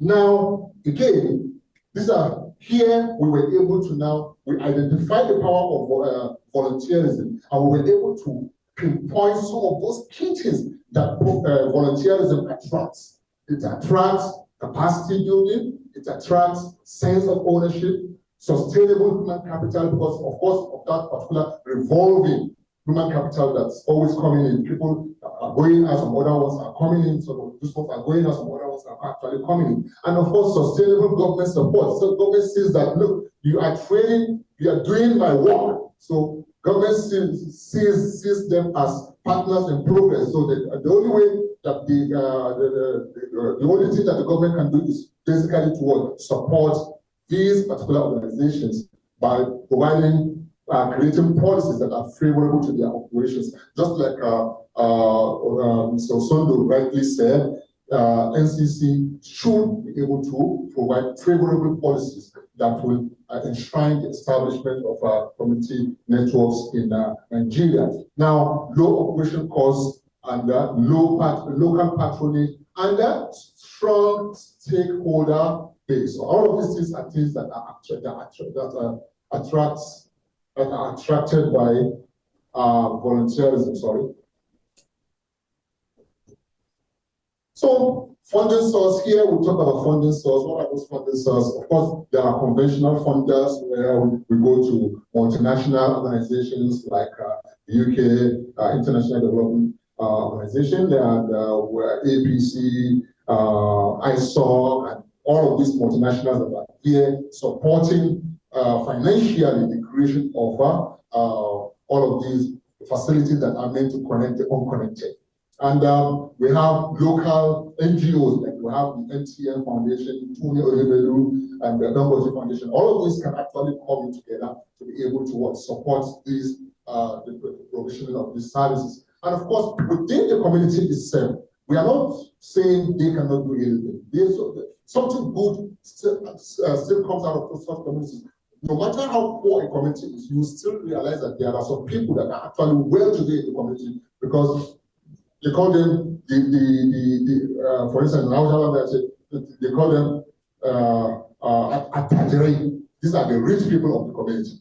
You understand? So like they can also come in to support the establishment of community network, or to support the creation of community networks. And of course, entities that are coming from outside the community, they are community members that are staying probably in the city, or people that are actually staying in the diaspora. All of this can actually come in, but then you need to prove to them that this thing is viable. That is the trick. It has to be proven to them that community networks are actually viable for them to be able to come in to want to support the community network. And that particular integrated business model that you saw, we just simply try to explain all of those things that was there, that expanded the contextualized community network. So we don't want to waste so much time here. Now, this is where we want to waste a lot of time, or use a lot of time, not waste. Thank you. Here is the business model canvas that we actually picked up. And you can see from the business model canvas, it's simply what? Asking questions. It's asking questions on some key activities, that key partners, key activities, value proposition, customer relations. Now, at the end of the day, it's expected that you are, or the person that's trying to develop a toolkit for sustainable business will use this to identify how that particular business can be sustainable. So we adopted this and we're able to come up with what we have here. How did we fill this up? We filled it up from all the knowledge that we gathered. What are the knowledge that we gathered? We've reviewed literature, we've looked at the sustainability model, and we looked at the contextualized sustainability model, and we also looked at some key successful sustainable community networks that we have in Africa, rural communities that we have in Africa, and we're able to fill this up. And key here is the issue of identification of key partners. Who are the key partners for you, for the LMCP as well as the CM? You need to identify your key partners. Of course, your NGOs, your ISPs, your funders, ICT experts, local authorities and regulations are all your key partners. But then again, the stakeholder, the community stakeholder is also a very important stakeholder, because how do you ensure that this thing is sustainable? It's sustainable only when they have community buy-in. The community really sees that as key in their progress. If they see the community network as key in their progress, of course they want to key into it. So these are all your key partners. And the key suppliers, of course, are here. And, let's look at here. Now, into customer relationship, integration into every activity of the community. You won't want a situation where community sees you as no, this is a white collar man, so like he doesn't integrate into the community. You have to be part of the community as the creator of the community network. You have to become part of the community. What are they doing? They are doing Arowosafe festival. Go and join the Arowosafe festival. If the drummers are drumming, go join the dancing. Be part of the dancers. You understand? And as you're doing it, you are also bringing us all the things. Oga ICT is dancing with us. Okay, Oga ICT was, I'm now zooming. This dancing that we are doing, you can start, people are watching us online. They are watching us, they are happy.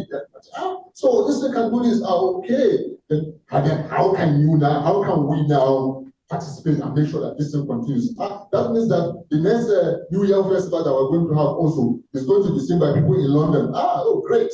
Okay. This community network must survive. You understand? So that you become part and parcel of the community. You keep into the activities of the community for the community to have a sense of ownership of. You now see as that particular community network as being part and parcel of the socio-economic and political aspect of the community. Again,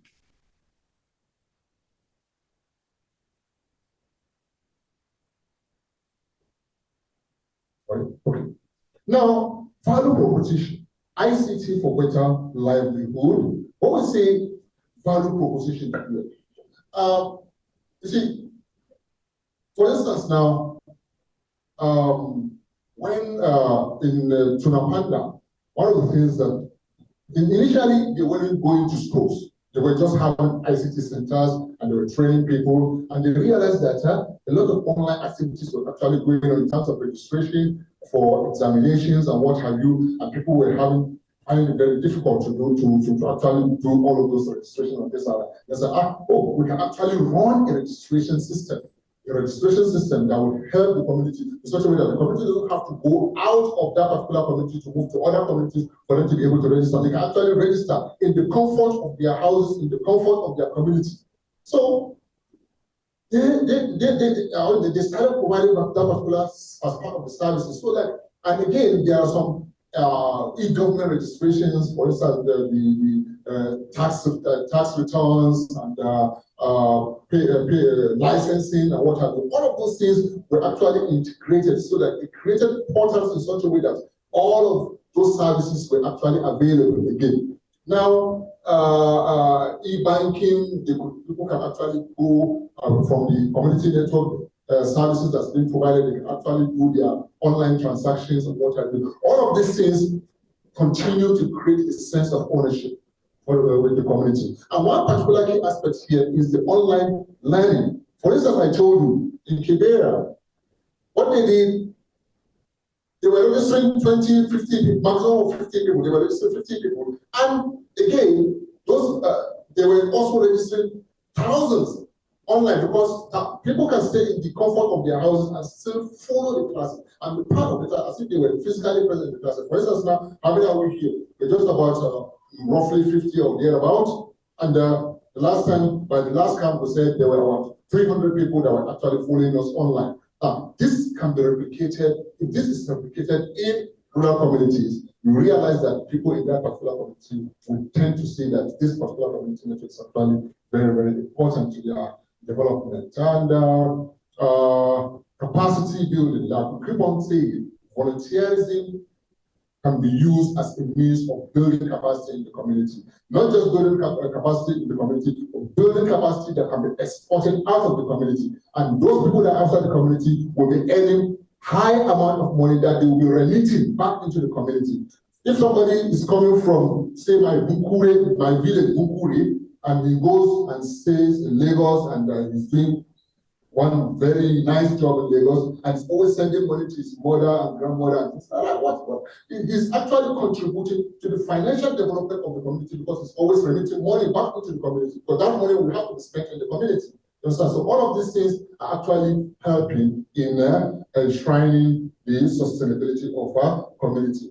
Now, which of the customer problems are we trying to solve? Illiteracy. We're trying to solve illiteracy, poverty, social vices, gender discrimination, right? Inclusion, exactly, inclusion, gender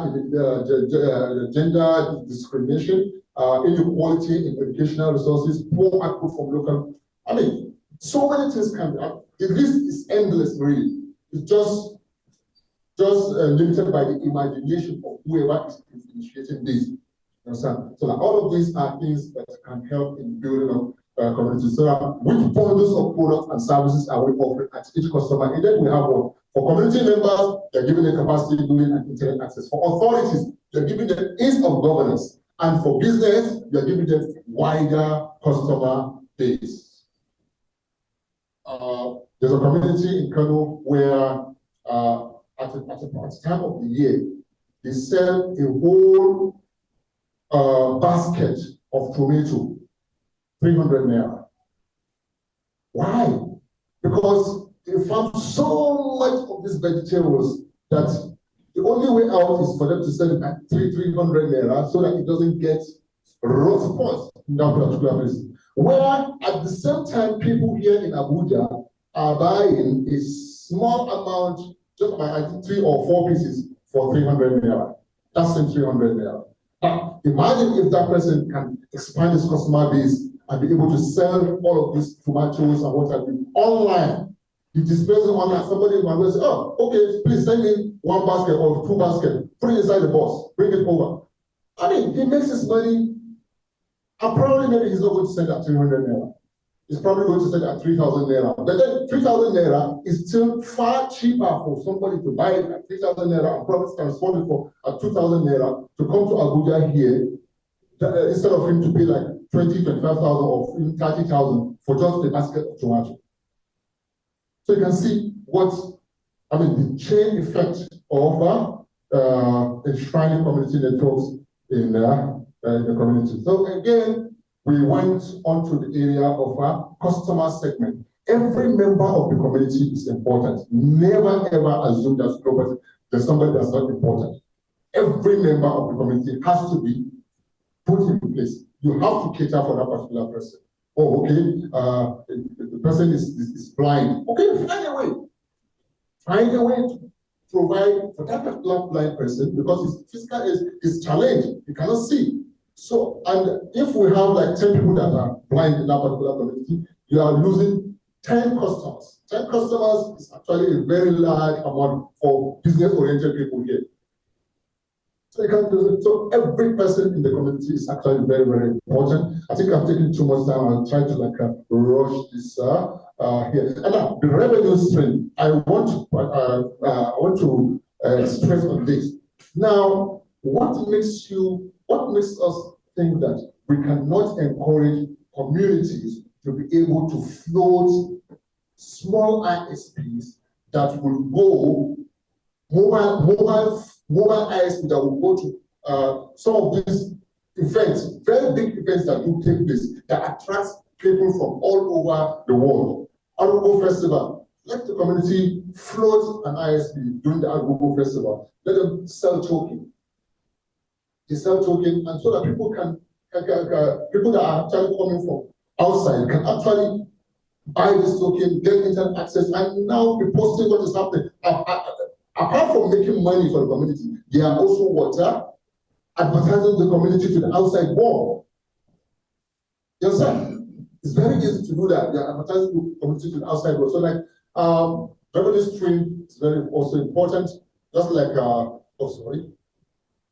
So in conclusion here, CNs are change agents that can enable underserved communities and achieve digital inclusion. Enterprise sustainability is to be defined not in context of pure standard of profitability, but what requisite resources are generated to ensure the continuous operation of CNs while incurring minimal operation expenditure and capital expenditure. Now, again, we say sustainability of business model of CN is based on community participation. It's always very important. Community participation. Without community participation, you can't achieve anything in community network. And again, here also, we say the adoption of the BMC and implementation of the needed policy and regulation reform outlined earlier will lead to the sustainability of LMCPs in unserved or underserved areas across the country, and ultimately the attainment of digital inclusion in such a location in line with the aspiration of the National Digital Economy Policy and Strategy.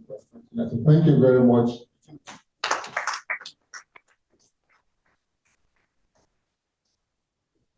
Thank you, Doctor. Here's another round of applause for him. While I take the liberty of elaborating a bit on something, so we can get in context.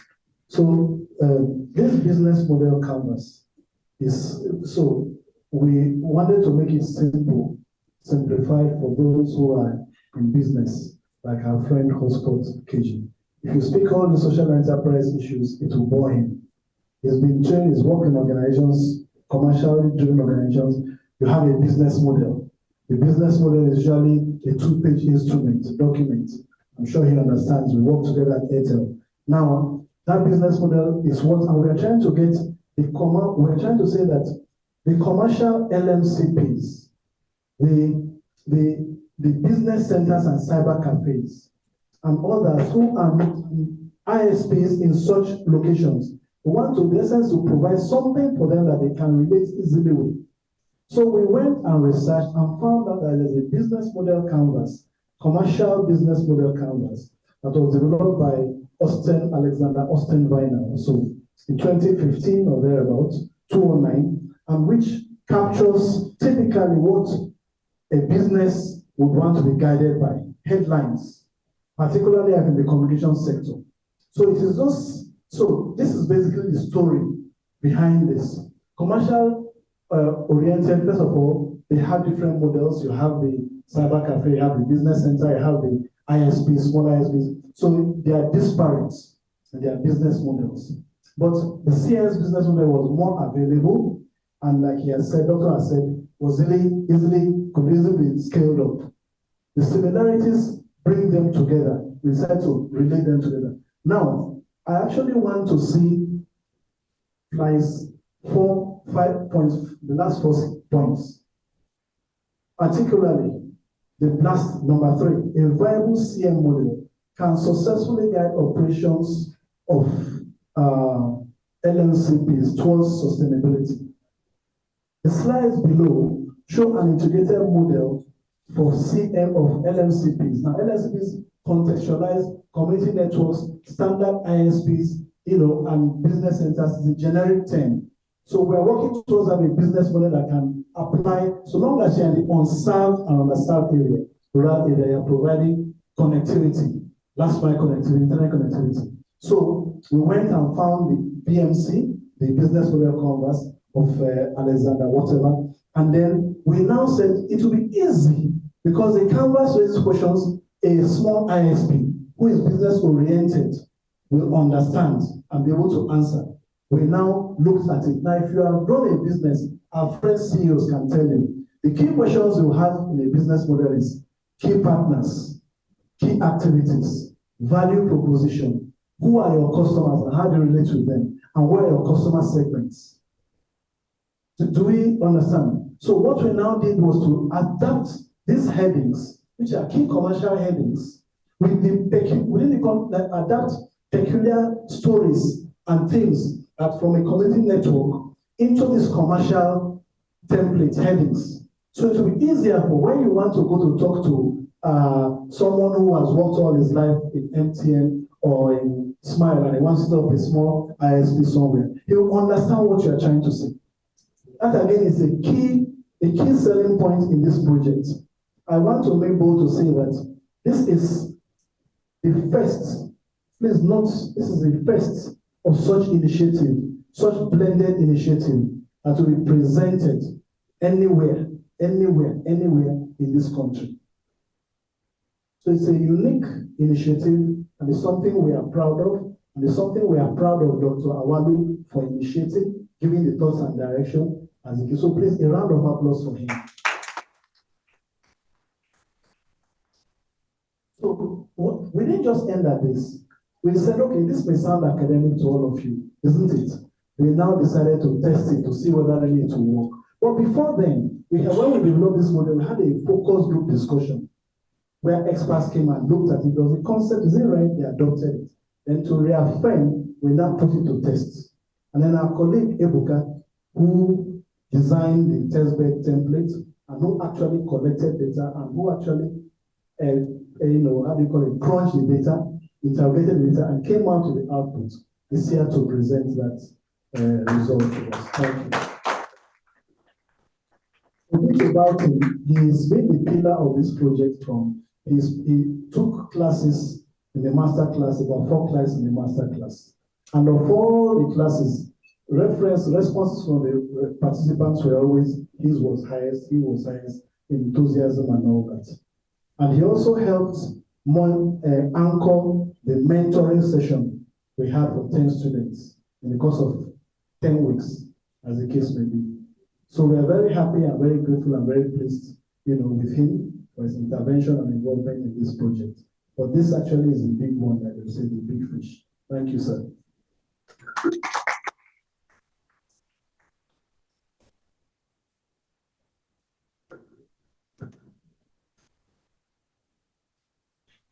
Good afternoon, everybody. Standing on all existing protocols, I would like to thank the organizers and the FCDO, everybody that left their offices to come and listen to this, render unreserved appreciation. Thank you very, very much. I will try and be brief. I will try and be as informal as possible.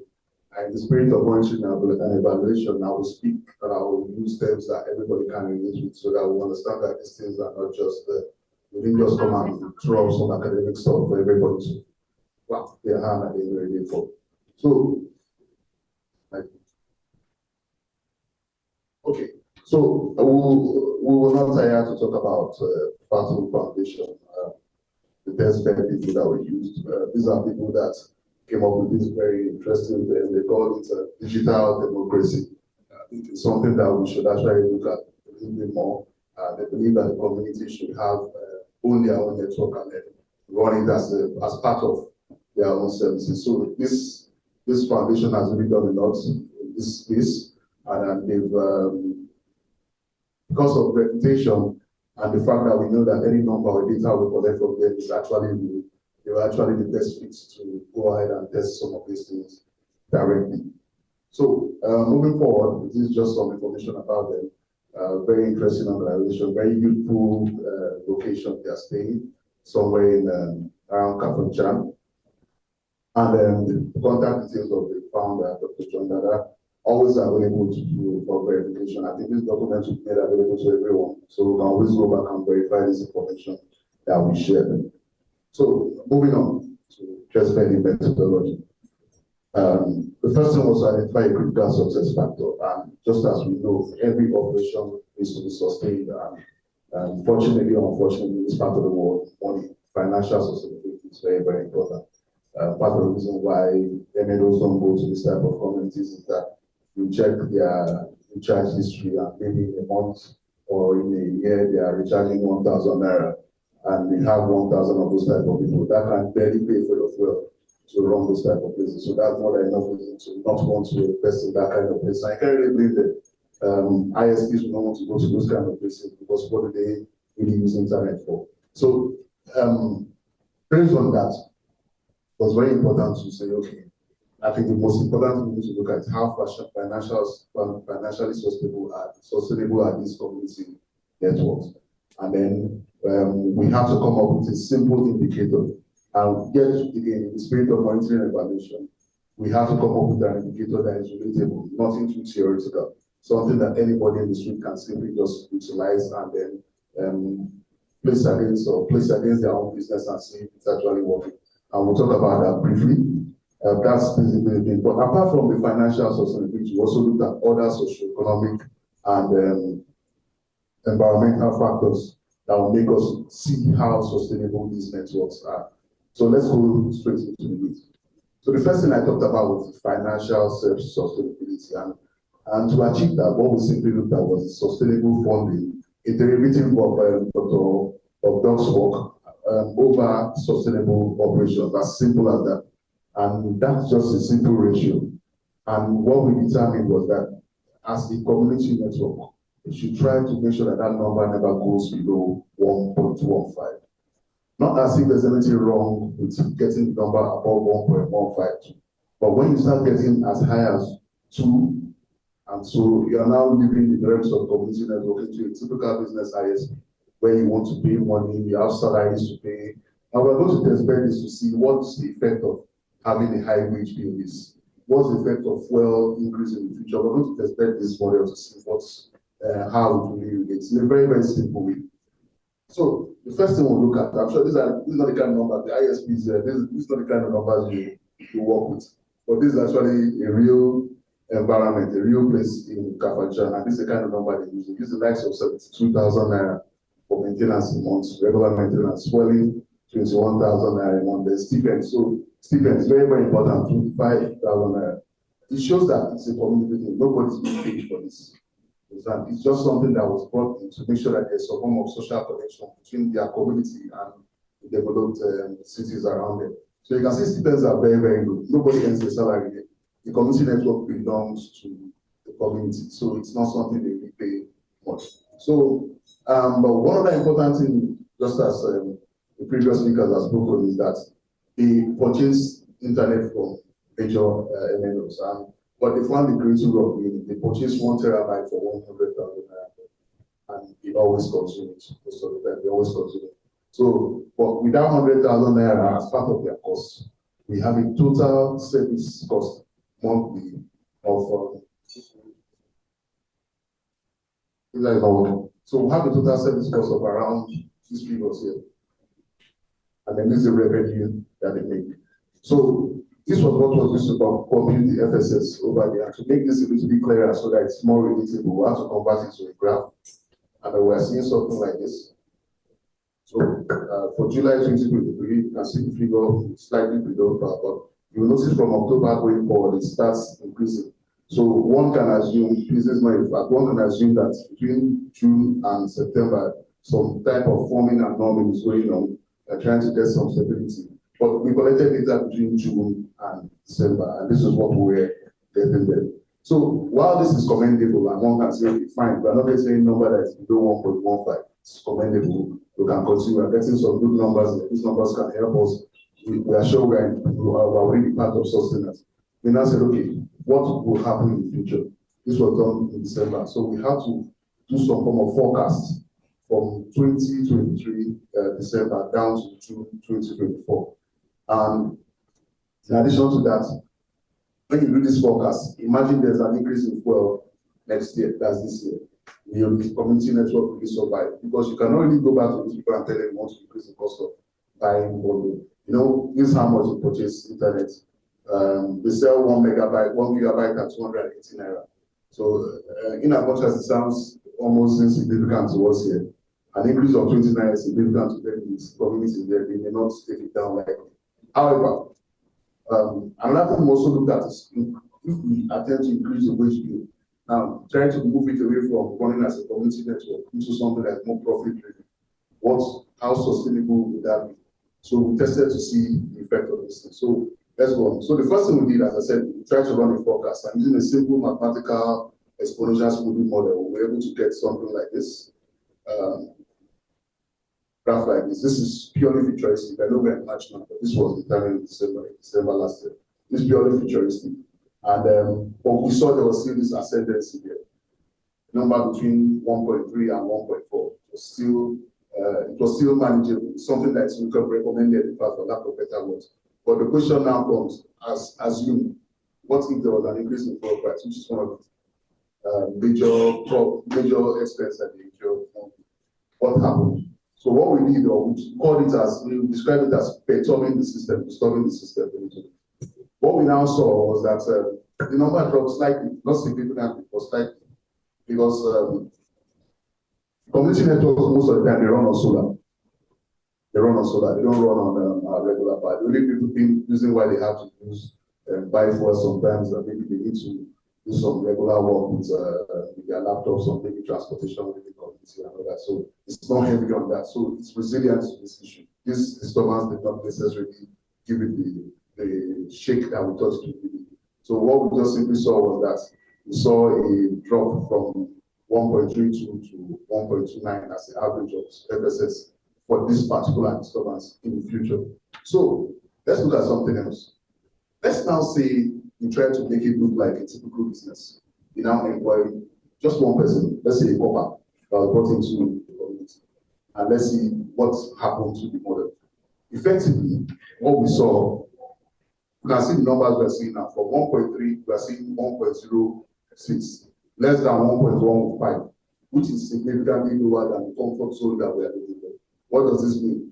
CN is not necessarily, CN model is not necessarily, it's not necessarily designed for a typical business where you employ people and then there's all these responsibilities of overhead. It's not necessarily designed for that. In as much as you are still above one, but you can see these are very, very risky zones. You are not in a very, very sustainable zone.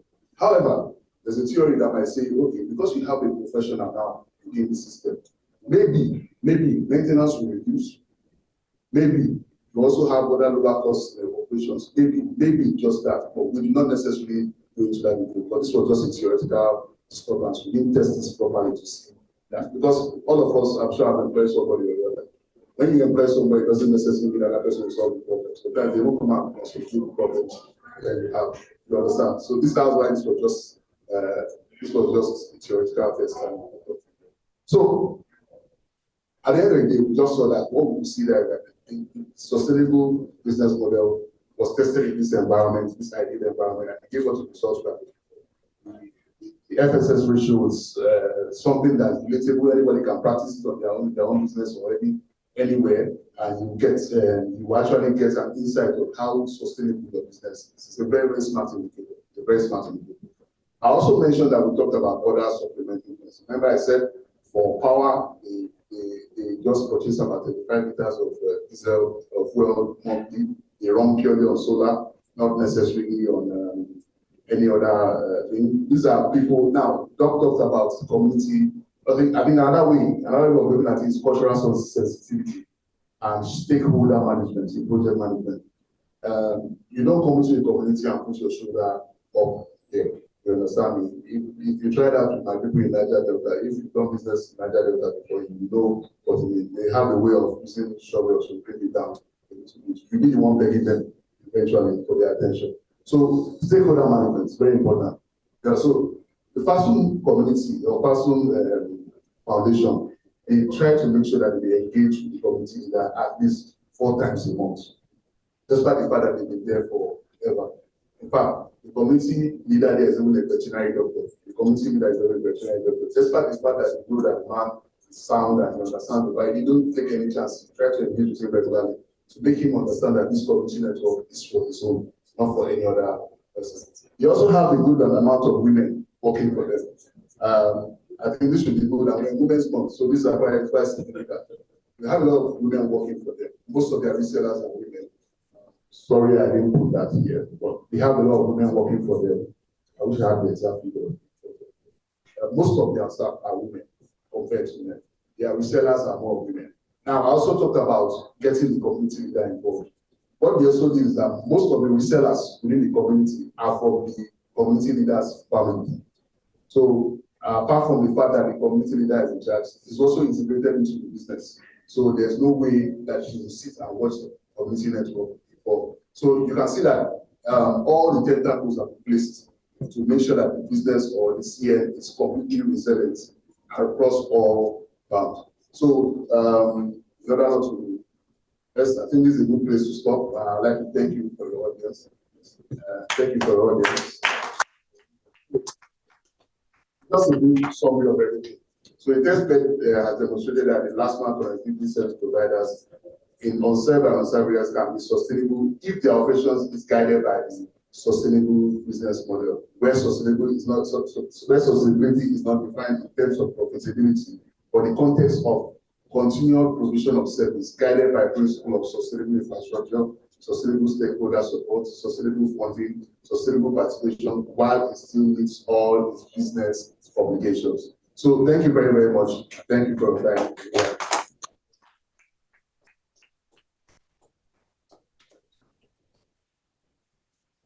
Please let's give the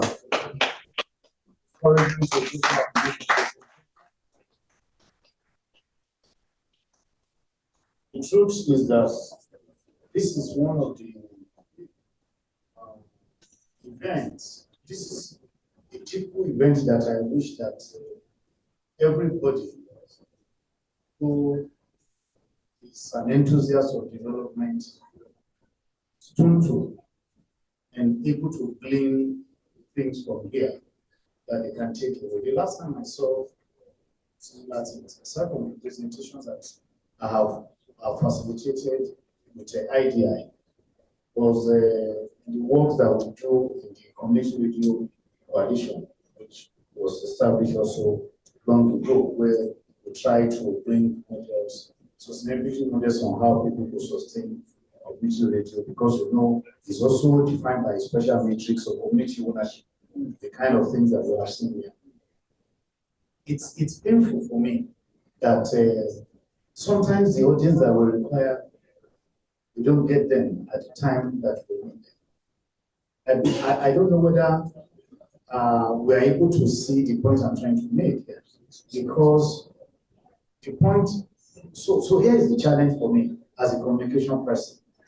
How do we get this out? People that need to understand this and apply it to their life to improve the quality of life that they live. This is the challenge for me, which I'll be discussing with my own bosses to see how we queue into it, how to connect with this process and be able to diffuse the lessons of this study in a way that also apply to government vision, which of course, when I started, I already tried to do an overview of how we are all connected to the vision of government. Because this has to get to the people who need it. Last mile, rural, underserved, unserved people. So please let's clap once more.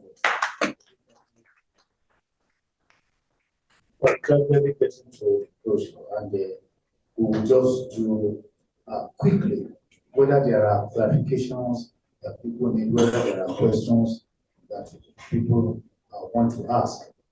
Let's just go straight to the point, ask, and then I call on the resource persons to respond to that, and then we take comments from the FCDO representative, and Georgie go back to our offices to do other things.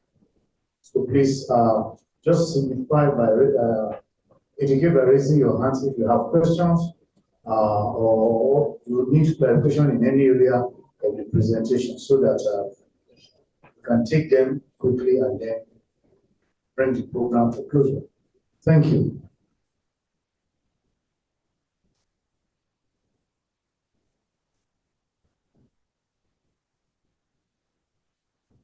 Put example when there are no questions. See that the presentation is well understood or it is not understood at all. Which of them do I take? Well understood. Oh, really? Okay.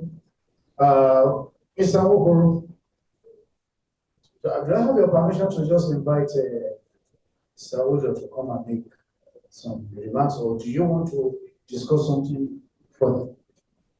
Remember, we have online audiences. I don't know whether, do we have questions from? Oh, okay, so that's fine. Okay, so there's a question from online participants. How do we bridge the bulk fee for purchasing IPGW, considering that most communities will require trunk connection to backhaul the traffic. Do you understand the question? Will you want to take it? Yes. Thank you.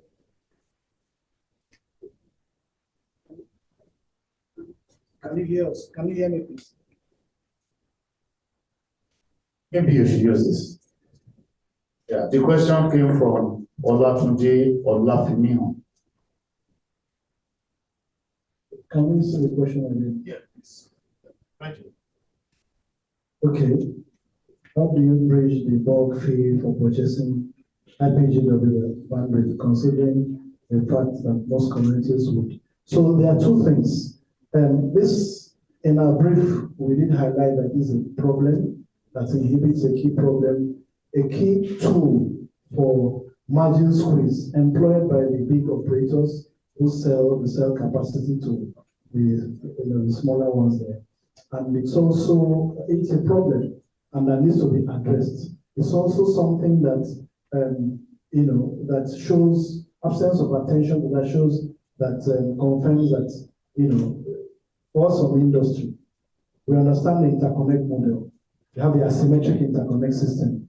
If you understand our friends from the NCC, where the tier 2 operators and the tier 1 operators exist, and the interconnect rates for the tier 2 operators is termination rate is less than the rate for the tier 1 operators. Yeah, which is a reflection of the status and bulk and scope of services, traffic that the smaller operators are carrying. You want to protect them from a number of issues. Now, our argument, I'll come to you, Mr. Olofin, on the background. Our argument has always been that similarly, because bandwidth is a wholesale platform, a wholesale access, a wholesale product that is critical for service delivery in underserved and unserved areas. So bandwidth, bandwidth is an instrument for manipulation of competition. So bandwidth costs should be addressed, should be carefully looked into by the regulator. How would you do that? You will now say, okay, this bandwidth, the regulator will do a study and say this is how much a service provider, an LMCP in unserved and unserved areas, this is how much he should pay for bandwidth. So if he wants to buy bandwidth from certified or specified kind of operators, maybe an MTN or May1 or so. Now, this is not esoteric. François will tell you that the amount of money they spend on bandwidth is they buy bandwidth at the same cost from a mobile operator in that area as Federal College of Education Kaduna buys from the same service provider. So the peculiarity of expansion as a small-scale LMCP is not considered. So that is the reason why there should be some regulatory intervention in fixing bandwidth cost for them. Now, what we now did, but there's an issue which Dr. Olafimihan is referring to, and that is that the service provider, Fansom or whoever, will still have to bear that cost of backhaul. There still is no, that issue of backhaul has not been addressed essentially. I don't know if you get me. Cost of acquisition is what has been taken.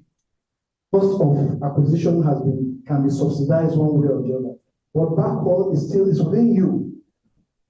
So you will have to, that's one area that is still to be cracked. Now, what did we do in the course of this project? I did say that beyond the cost modeling, beyond the all this we're presenting today, we had a master class. And then the master class had a number of subjects taught over 2 years across the country, online and across the 6 geo zones. One program that was taught was on bandwidth cost modeling. What we tried to do there was to explain to a number of providers how they can allocate costs to various elements of their operations or activities that are impacted by bandwidth, that are driven by bandwidth. It's called cost-based modeling. For us who have done interconnection or managed interconnection between networks mobile networks. You understand what I'm trying to say? So it's cost-based modeling. There are costs, real costs, that are attached to every element of the operations that relate to bandwidth, that are driven by bandwidth, affected by bandwidth. There's a formula that can be determined to say, okay, this is the cost. You now allocate cost across. That's what all those KPMG and co was doing for NCC. You understand? You allocate cost to them, then aggregate the cost and say, okay, for every minute it is XYZ. We got someone who did that model, and then it's in our records somewhere. So I don't know if this addresses Mr. Olofemi's issue. Okay.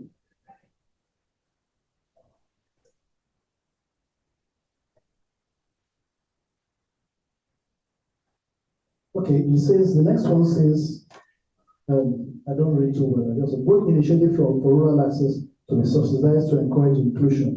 I would like to know if the subsidy reflects on the costs of accessing the internet. That is, if browsing at this subsidized location are more pocket-friendly in comparison with the urban areas. Again, you know, like I said, this when we do the needs assessment, it's about an 85-page document. And each of these aspects are very presented in detail, but we couldn't, because of time, address the matter here. We kept on harping and emphasizing that there is need that this segment of industry needs to have great attention and support from the regulator. Now, it's an area, what you can do, again, back to costing. There's a way you can manage, I hope I'm not getting too technical, there's a way you can manage wholesale costs in telecommunications, and there's a way you can manage retail costs in telecommunications. The NCC prescribes retail tariffs. The NCC, you know, now, but for interconnect tariffs, there's some kind of discussion, quote unquote, because you see the model that is used, you present to the service providers, and they have inputs and, you know, consultation. But for retail tariff, it's just as it were, you know, has been pre-approved, as the case may be. Now, what typically should happen is, if you are looking at it's location-based. If someone is providing service in these areas, underserved areas, as the case may be, underserved areas, and there should be some kind of subsidy that is offered him. The subsidy can come from the USPF, or the subsidy can come from the service providers themselves.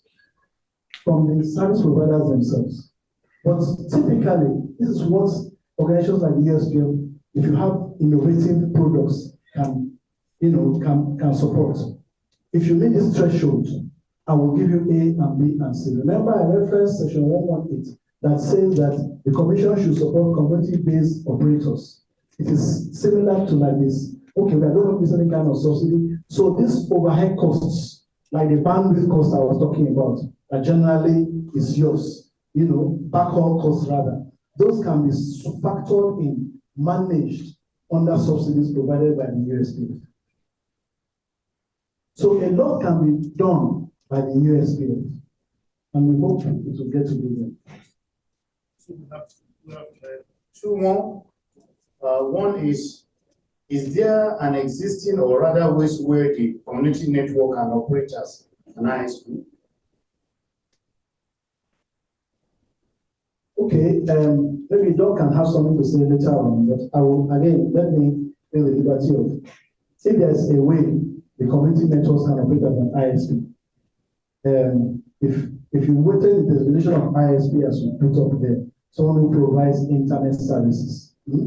First of all, there's foundational legal requirements. And typically, you should get some kind of authorization from the regulator to say, I authorize you go and provide this service. Now that authorization, again, because of time, that authorization will empower you. In the course of our training on funding options, we said, if you have an authorization from the regulator and you go to Association for Progressive Communications or one of these agencies for funding, and they say, oh, there's a right of an endorsement from the regulator, he'll be happier to fund you, to support you. So first requirement will be legal support. Now, because remember we said that the CNs, these systemic issues, they need support in this area. They don't have instruments they go out with. Like an MTN wants to go to a bank, the first thing they ask me is, where's your license? They will show the license. The bank will say, okay, I can talk with you. So that is one. You know, that's one requirement. You must have a legal stuff in place. And so that, and most of them don't have, but they don't have. The ones who try to ask to pay 500,000 naira. Back again to the same concern I was raising. But let me, doctor, when doctor referred to Agungu Festival, it's like this. Practically, what you as Fanswan is doing, you are selling internet access capacity to the last mile, to the consumer. Whether the same thing Smile is doing, the same thing MTN is doing, the same thing all these fixed types, it's a location, different location, and the scope and size. Now, we are buying capacity from Airtel or whoever. Then you break it down, like Ebuka did say, they buy 100 terabits or so of capacity at 100,000 naira. Then they break it down into sub-units and start selling as tokens to the, in the communities there. So technically, they are providing last mile connectivity. That's the right word, last mile connectivity, last mile connectivity. They do that. Now, what doctor was trying to say is that there are innovative ways. They also have to be innovative in providing that service. I'm from the Southeast. We have Anthony Joshua was speaking when he was at the event the Queen invited him to. He said he's from the Yoruba group, and they are the biggest, the largest, and possibly the loudest group in Africa. Now, we are from this. I'm from the Southeast unapologetically. Our people are bogus. They're loud. So they do big things, quote unquote. That's neither here nor there. Now, if you have someone, and a lot of them are in diaspora, they carry big titles and big names. They have egos. If you are head of a community network in that place, and you can massage their egos, that sort of funding that refers to diaspora, you get a lot of money from them. New Year Festival, for example, you now say, okay, I'm going to stream the New Year Festival or Google Festival in context. Then I will now put up, say, anybody in the village in US or so, give a shout out to the chief in Auwal Mama or wherever. And then when you give a shout out to the chief, you will hail him or you tell him, and then you put a stream down, down there that runs each and every one of this is hailing this community for this. They're happy. He's serving two purposes. You are providing contemporary last mile connectivity. You are addressing, you are bringing the diaspora and the local together. And the man will not pay you in Naira. He's going to pay you in USD or whatever for that service, but not as much as the Smile and Co will charge. So inherently, we are saying that there is inherently a community, an LMCP operation in the underserved areas, inherently sustainable. If you are innovative in the way you present your offering. And like Alhaji did say, there's no subscriber, there's no person in that community that does not have value to add to that network. The salesmen and marketing guys will not all time saying. Thank you. Take one more from USPF. With the MNO license, do we need a community network? That's one. The second question, same person. Is there a population range to obtain 1.15 on the graph? So Ebuka will answer the second one. But the first one is, I don't know, the problem is, the issue really is that we're trying to say all this while that the mobile networks are not doing as much as they should in serving rural and unserved areas, which is where community networks come in. The rural network manager is not going to start thinking of looking at one blind young guy, what offering is he going to, what value is he going to add? Are you getting me? He's thinking of one big man he's going to, that's the target he has been given by his MD. He's not going to waste time with one boy or who is, one woman. That's not his problem. So, yes, they have some semblance of presence, but their services are priced out. For tariff, it's the same as you have in the video. You are paying, isn't it, for voice. For internet, it's the same thing. But we're saying that because internet is the same thing, and these other options are not there, people are not using the internet as much as they should.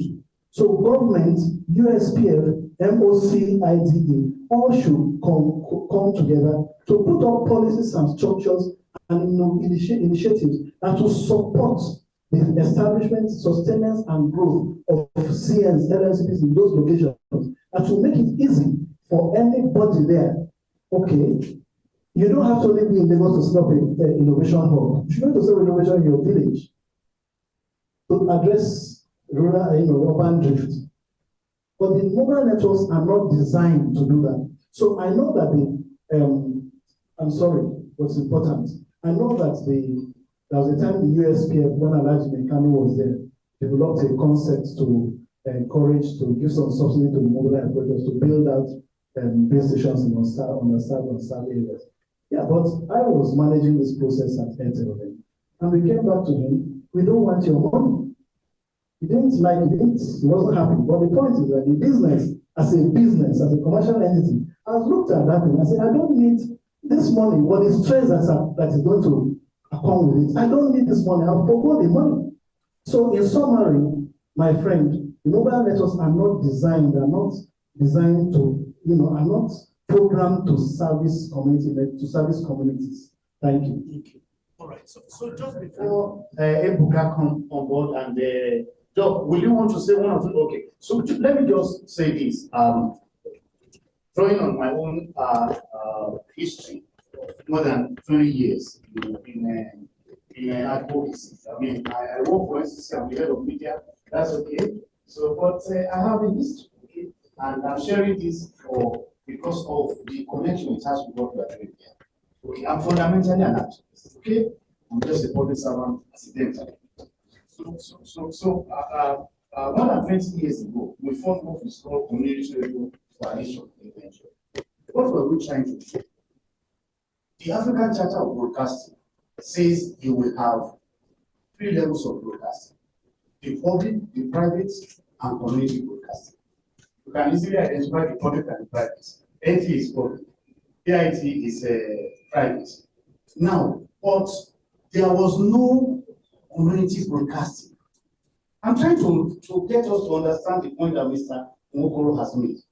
So, most countries in Africa already had community radio. In fact, Nigerians, were helping to get their radio stations on. And we were like the last few ones to get the third charter. But what was the basis for our advocacy?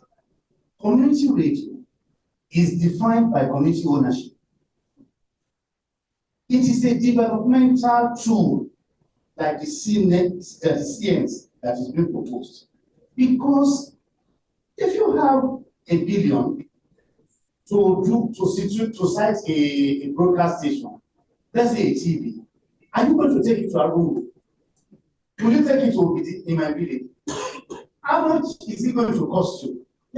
So it is the fact of the existence of USPF and some other social intervention programs is to ensure that where people who are driven by the profit motive may not go, because it may not be profitable, that is where intervention should come.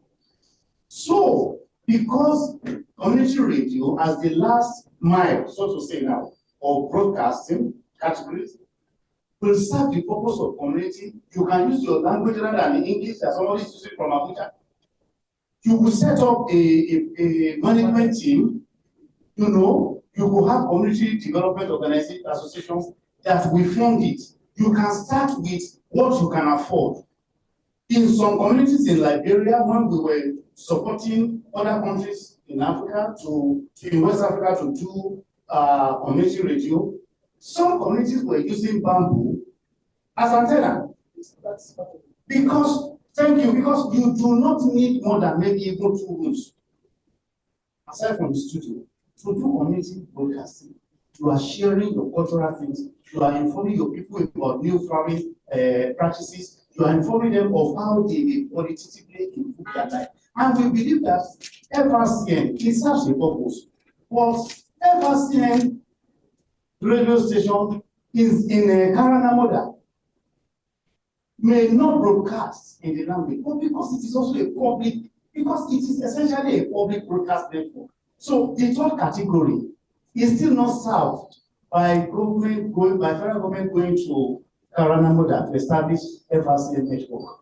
That was why we instituted that advocacy. And on just a fortnight before President Jonathan left, we got him to sign the community radio team. We carried it over.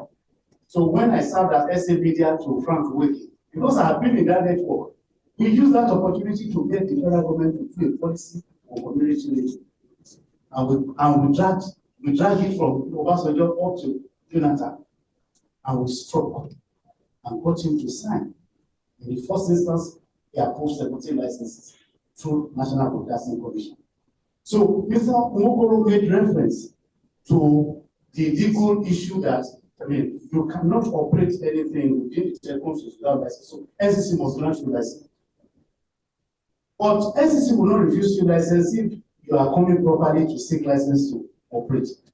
I don't know whether what I've said has made sense. I just feel that there's a parallel between what happened more than 20 years ago when we formed the Nigerian Community Radio Coalition and the advocacy. I just want to strike the issue here. There is an advocacy matter here because we are talking about development. And I know that NCC where I work will not undermine the desire of communities, you understand, to use telecom to advance their life. I'm sorry if I took time to express it. Thank you very much. Thank you very much. So just to answer the person's question, maybe I should explain what 1.15 is. It simply means that for every unit of funds spent in operations and running the community network, 1.15 funds is also obtained at the minimum. So when you are talking about population that must be reached to achieve that 1.15, it's possible that you just have 10 people and then you are connected to a nearby school or a nearby community facility, a health facility, and you are still using your 1.15. So it's a case of consumption versus money you have. Just as we all know, I'm well into technology management. I always tell my developers and innovators, I tell them something. No matter how beautiful what you develop and create is, you are able to write the code that will make this chair stand up from here and go and fix itself up at the end of the day. If you don't get anybody that will consume that service, you just wasted time and money. You understand? Whatever you are doing should be within the ambit of some level of productivity. You understand? So before you go come and say you want to set up a community network, there should be several things that should be on ground. First of all, I think one important thing is beautiful population. That's usually present. When there's a beautiful population there, most of the time, they will always try to get, no matter how small or how far away from the Balasafo, something which is better than the Balasafo that can connect to the internet, and they can do at least a minimum of WhatsApp and connect and listen to news and all that. So just to get this clear, you understand? Just to get this clear, 1.5 I'm talking about, it's just 1.15 I'm talking about simply means that for every unit of funds spent running and operating the commission network, 1.15 at the minimum should also be gotten so that you can sustain that business. Thank you. Thank you. Please give it to them. My understanding of that question about whether with the existence of MNO, we really need to see it. I think the person perhaps wanted to say MVNO. It's MVNO, right? Exactly. Now, we are looking at a set of people that cannot afford conventional antennas. It provides a set of people that cannot afford conventional masts. It provides with trees, tall buildings. Now, I just searched the cost of obtaining the license for MVN. It ranges from 35 million, that's the smallest one, to 500 million. Like the entire Google doesn't have 35 million. Indeed. Yes. Indeed. If you gather the entire money in Google, I don't think it's going to cost 35 million. So just to obtain the license, talk less of the infrastructure. So community networks are a must for this community. There's no way about it. MVNO will serve cities because even in the cities we are unserved. We are underserved, sorry. Even in the cities, we are underserved. I was discussing it with Osondu, that was day 4 yesterday. I was just trying to send a file him. How long did it take us? It took us the entire day because the network was just fluctuating. So imagine if I have a community network in my area in Jambu where we leverage on the economy of scale. We have a bundle of bandwidth or capacity lying there, and we have our houses connected to the network. Successful community networks, some of them are actually in cities. Go to Wi-Fi. Go to Favela. Wi-Fi is in Italy. Favela, I think, is in Brazil also. About. All of these are actually in cities, and they look at their peculiar environment and they decide, oh, how can we solve our communication problem that we're having? Not as if they do not have MNOs. They do have MNOs, but the MNOs are not serving them. So how do they now take control of their own future? By investing in community networks. And in fact, MNOs should not look at community networks as rivals. They are not your rivals. In fact, they are your business partners. MNOs should know that community networks will now come and buy. Imagine, first one is buying 1 terabyte. Imagine if it's just one village in Kaduna that's just buying 1 terabyte monthly. If you left the village just like that and asked them to buy capacity individually, they won't be able to buy 1 terabyte. They can't, they won't. But there's a 1 terabyte abundantly available that is like everybody is helping each other to be able to buy broadband that they can do a lot of things with. I'm very sure in first one, they wouldn't have the same problem that we had when I was just trying to send you a file that it took me the whole day, from morning till evening. Eventually, it was when I was about to begin my fast and the fast finally got through yesterday. And I told you, look, if it doesn't get through, I'm leaving this, I'm going to break my fast. So, yes, even with MVNOs, you need community networks. Thank you.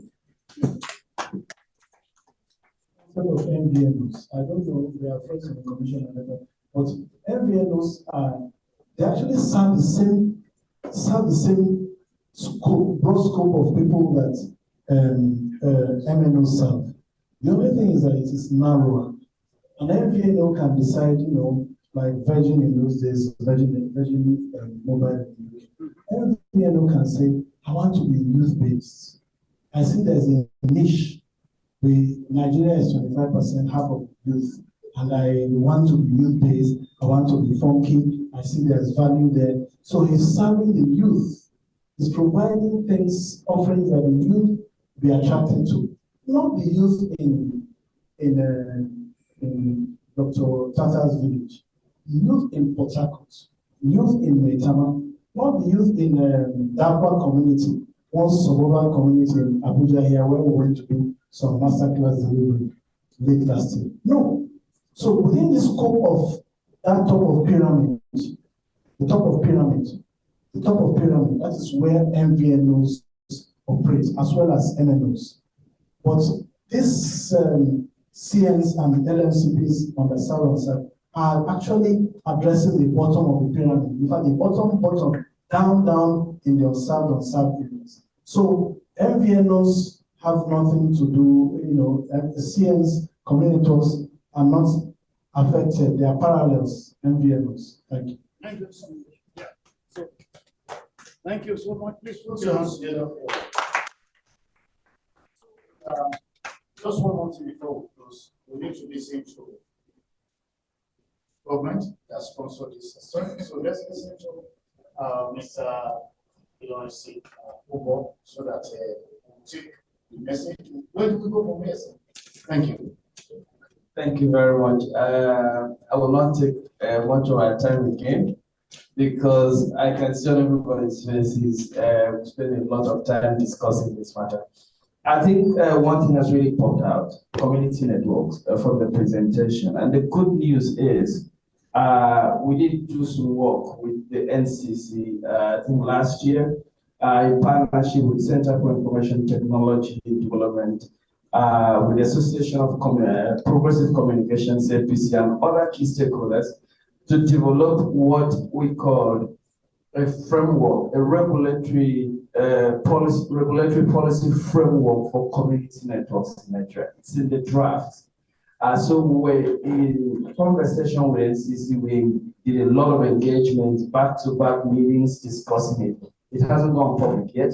So from our side, the UK government, we're happy because that has confronted and centered the room. And I just mentioned it to Dr. Abubakar about it, and even the sheriff who just left, that we're happy to pick up that conversation again. We're happy to provide technical support to advance and get to the point where Nigeria now have a full-blown policy framework on community networks. So Dr. Abubakar, I'm happy to engage you on that conversation to get the successes we need. I want to thank the team from IDI. I want to thank the NCC and other stakeholders in the room who left their different offices to come here. The UK government will continue to partner with stakeholders across Nigeria to advance digital inclusion. Thank you very much. I will take the national anthem to draw this. Thank you, Doc.